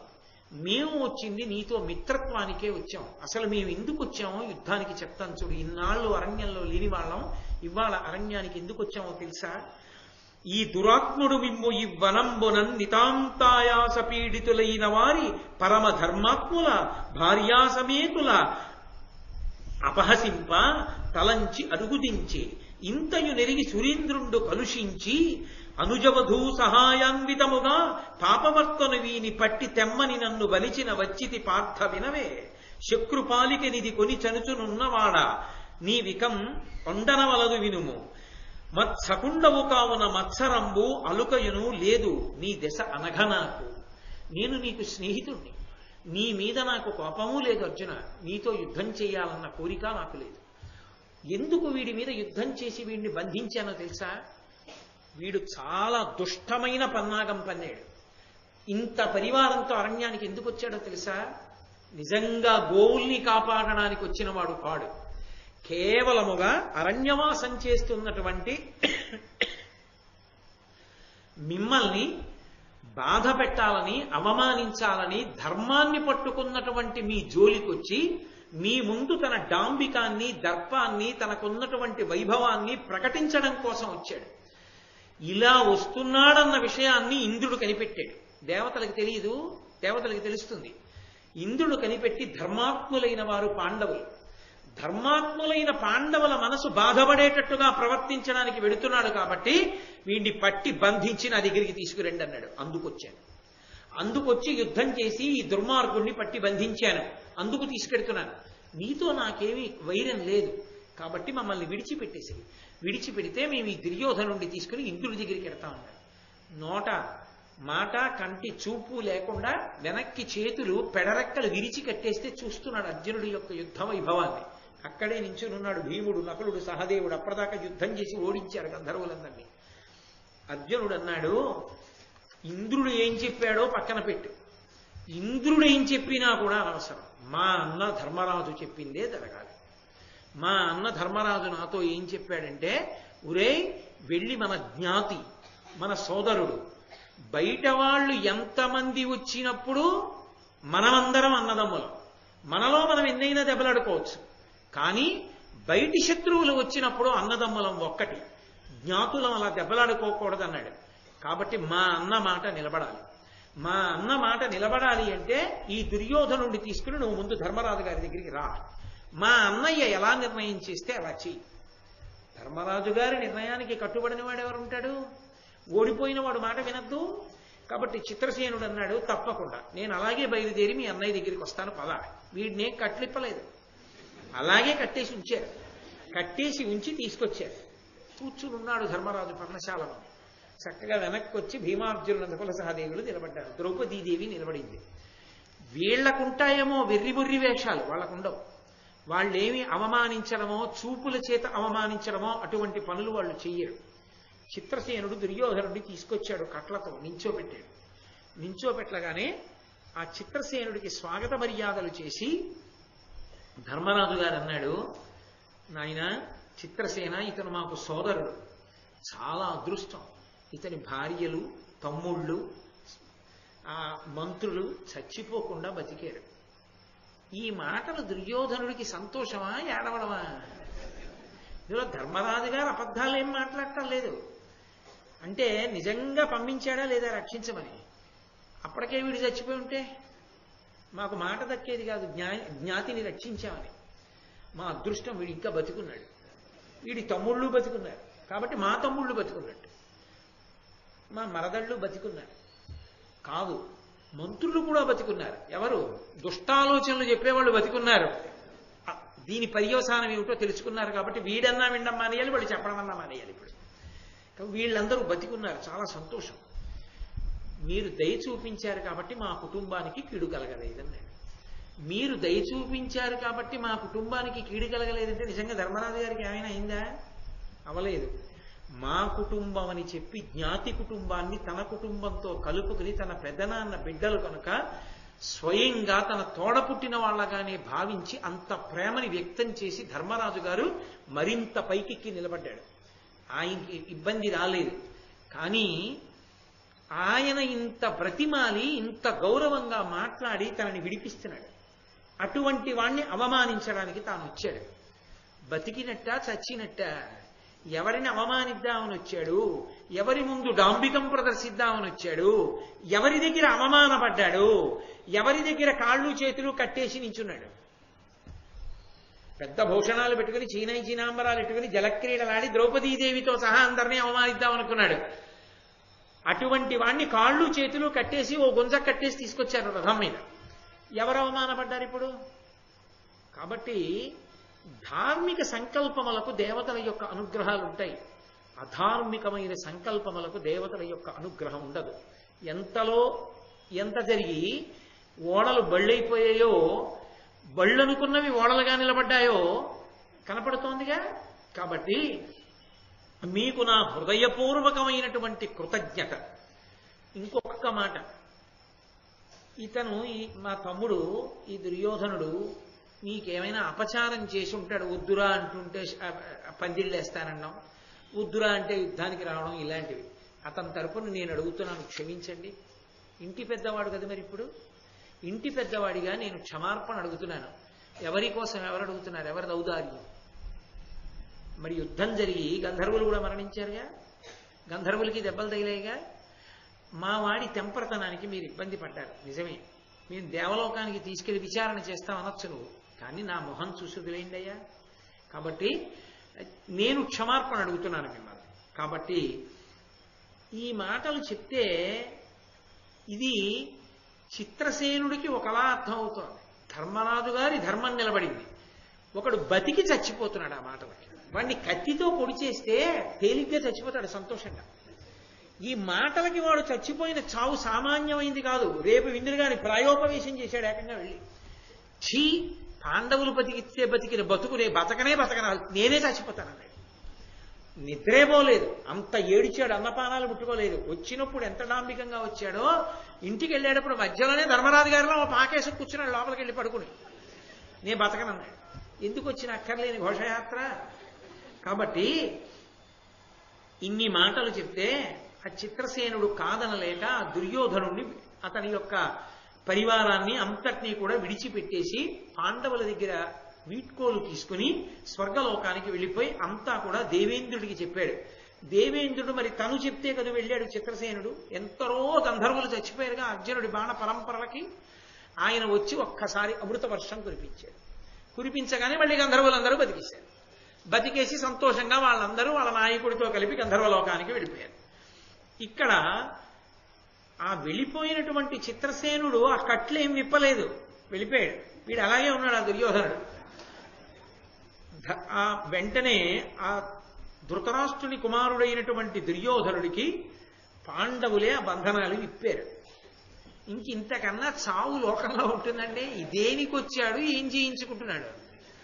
విప్పుతుంటే ద్రౌపదీదేవి చూడదా? ఆ తల్లి నవ్విందంటాడు. నిజంగా ద్రౌపదీదేవి నవ్వవలసి వస్తే మయసభలో ఏదో మడుగులో పడ్డాడని కాదు, ఇప్పుడు నవ్వాలి ఆవిడ. ఆవిడ స్వభావం అదైతే ఆవిడ ఇప్పుడు నవ్వాలి. అసలు ఆవిడ స్వభావం అది కానీ కాదు. అది 1కి 10 మార్లు ఎక్కడ ఎలా తనకి కావాలో అలా అనుగుణంగా చెప్పాడంతే. ఆవిడ మహాసాక్షి. ఆవిడ నిన్ననే చెప్పింది, ఎక్కడ పడితే అక్కడ ఏది పడితే అది మాట్లాడి నవ్వే స్వభావం ఉండకూడదు ఆడదానికని చెప్పింది. కాబట్టి ధర్మరాజు ఆ బంధనాలు విప్పేసి మరి ఇప్పుడు తను కదా విడిపించాడు, తను పొమ్మంటే పోవాలి. అందుకని అన్నాడు, ఎన్నడు ఇట్టి సాహసములింకను నర్పకుమయ్య దుర్జనుండన్నున సాహసక్రియల ఎందు కడంగి నశించు కావునన్ గ్రన్నన తమ్ములం దొరల గైకొని ఇమ్ముల బొమ్ము వీటికి సన్నుత దీని కొండొక విషాదము బొంకకుమీమనంబునన్. ఇందులో దుర్యోధనుడు ఏడవడానికి కావలసిన సరుకంతా పెట్టాడు. పైకి పరమధార్మికంగా ఉంది. అది కావాలని అలా మాట్లాడాడు ధర్మరాజని మీరు అనుకోకూడదు. అలా అయితే రెండు అర్థాలు ఉన్నప్పుడు పద్యానికి, ఒకటి స్వభావం చేత దుర్యోధనుడు అలా భావన చేస్తాడు తప్ప ధర్మరాజు గారు అందుకోసం మాట్లాడాడనడానికి వీల్లేదు. ఆయన అన్నాడు, ఎన్నడు ఇట్టి సాహసములింక నొనర్పకుమయ్యా. ఇలాంటి సాహసాలు దుందుడుకుగా ఎప్పుడు చెయ్యకు. ఎందుచేత అంటే దుర్మార్గులైనటువంటి వాళ్ళు, దుర్జనులైనటువంటి వాళ్ళు యుక్తాయుక్త విచక్షణ లేకుండా ఎక్కడ ఏం చెయ్యొచ్చో ఏం చెయ్యకూడదో ఆలోచించకుండా సాహసాలు చేసి మడిసిపోతూ ఉంటారు. కాబట్టి సాహసం జోలికి వెళ్ళకూడదు. కాబట్టి ఇప్పుడు నీ తమ్ముళ్ళని నీ పరివారాన్ని తీసుకుని వెళ్ళిపో. ఇదే మనసులో పెట్టుకుని ఊరికే ఖేద పడిపోకు, మరిచిపో. కానీ ఆయన స్వభావం ఏది? అతను అభిమానధనుడు. అలా ఖేదపడకుండా వాడు ఒక్కనాటికి ఉన్నాడు. వాళ్ళు ఓడించేసి ఎత్తుకుని తీసుకెళ్లిపోయి గద పెట్టి నిలువున బాధేసి చంపేసిన సంతోషంగా చచ్చిపోతాడు. పాండవులు బతికిస్తే బతకడానికి మాత్రం వాడు ఒప్పుకోడు. అది ఆ మత్సరం అటువంటిది. కాబట్టి నువ్వు ఇది మనసులో పెట్టుకుని ఊరికే ఏడవ కుసుమా అని ధర్మరాజు గారు చెప్పింది ఎంత ఏడవలసిన విషయమోగా బాగా కనపడింది దుర్యోధనుడికి. ఇలాంటి పనులు దుర్మార్గులు చేస్తారు, చెయ్యకే అంటే తన దుర్మార్గుడే కదా. అందుకే కదా యుక్తాయుక్త విచక్షణ లేకుండా ఎక్కడ ఏది చేయకూడదో అది చేయడానికి వచ్చాడు. చెప్పకుండానే చెప్పాడా లేదా ధర్మరాజు? ఆయన మంచి మనసుతోనే చెప్తున్నాడు, కానీ అన్వయం అలాగే అవుతోంది కదా దుర్యోధనుడి స్వభావానికి.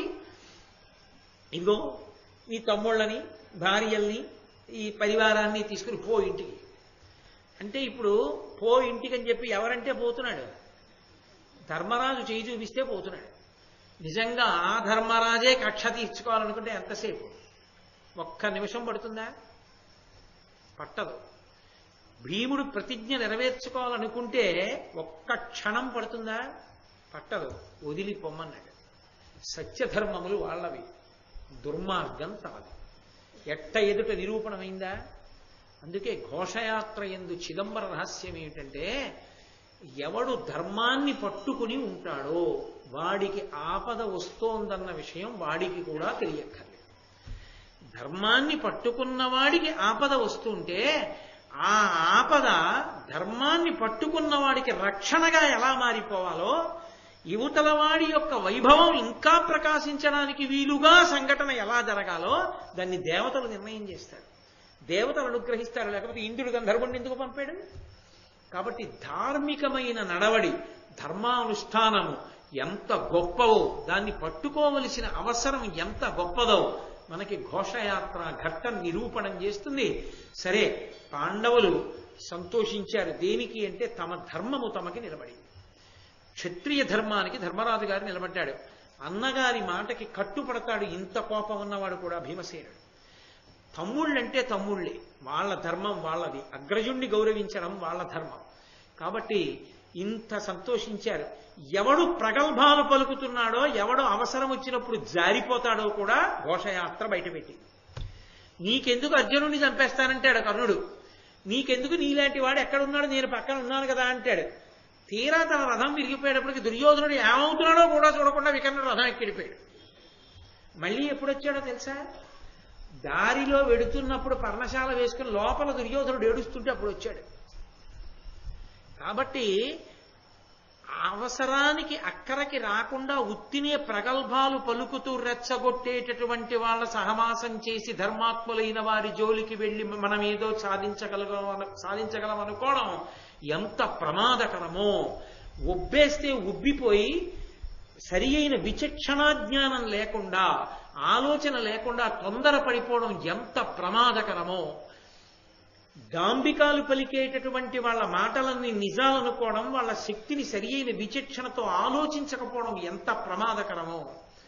తాను పైకి మంచి మాటలు మాట్లాడినట్టుగా నమ్మించి భీష్మద్రోణాదుల్ని కొడుకుని లోపల ఒక ఉద్దేశానికి పంపిస్తే తన బండారం, తన లోపల ఉన్నటువంటి కల్మషమైనటువంటి మనస్సు చిట్ట చివరానికి ఇంకా ఏడవడానికే పనికొచ్చి పాండవుల యొక్క ప్రతాపం ఎంతటిదో తలుచుకుని ఏడవలసిన అవసరం ధృతరాష్ట్రుడికి ఇంకా పెంచింది ఇప్పుడు ఘోషయాత్ర. కాబట్టి రాజ్యాన్ని పరిపాలిస్తున్నారేమో కానీ సంతోషంగా ఉండగలరా, సుఖంగా ఉండగలరా? అరణ్యంలో ఉన్నారేమో కానీ వాళ్ళ సంతోషానికి లోటు వస్తుందా? కాబట్టి ఒక్క ఘోషయాత్ర ఘట్టం ఇన్ని విశేషాల్ని నిరూపణం చేసింది. కాబట్టి పాండవులు సంతోషంగా ఉన్నారు, ధర్మము జయించింది, దేవతానుగ్రహం కలిగింది అన్న మంచి మాట దగ్గర ఇవాల్టి ఘట్టాన్ని పూర్తి చేస్తూ రేపటి రోజుటి ఘట్టాన్ని, చాలా విశేషమైనటువంటి ఘట్టం, మహాభారతంలో ఒక అద్భుతమైన మలుపు. ఎందుకంటే ఇది జరిగిన తరువాత ఇక దుర్యోధనుడు యుద్ధానికి వెళ్ళకూడదు, ఇక నమ్మకూడదు కర్ణుడిని. కానీ ఏ మలుపు తిరగడం వల్ల దుర్యోధనుడు బతకడానికి ఒప్పుకున్నాడు, ఏ మలుపు తిరగడం వల్ల మళ్ళీ కర్ణుణ్ణి నమ్మాడు, ఆ మలుపు మహాభారతంలో ఎక్కడుంది? అంత పెద్ద మలుపు ఎలా జరిగిందన్న రహస్యాన్ని మనకి వ్యాసుల వారు రేపు బయట పెడతారు. కాబట్టి రేపు సాయంకాలం మళ్ళీ 6:30 కలుసుకొని కృష్ణ పరమాత్మ పలికించినంత మేర పలుకుతాను. మంగళాశాసనపరై మదాచార్య పురోగమై సర్వైశ్చ పూర్వైరాచార్యై సత్కృతాయాస్తు మంగళం. మంగళం కోసలేంద్రాయ మహనీయ గుణాత్మనే చక్రవర్తి తనూజాయ సర్వభౌమాయ మంగళం. ఉమాకాంతాయ కాంతాయ కామితార్థ ప్రదాయినే శ్రీగిరీశాయ దేవాయ మలినాథాయ మంగళం. సర్వం శ్రీ ఉమామహేశ్వర పరబ్రహ్మార్పణమస్తు. స్వస్తి.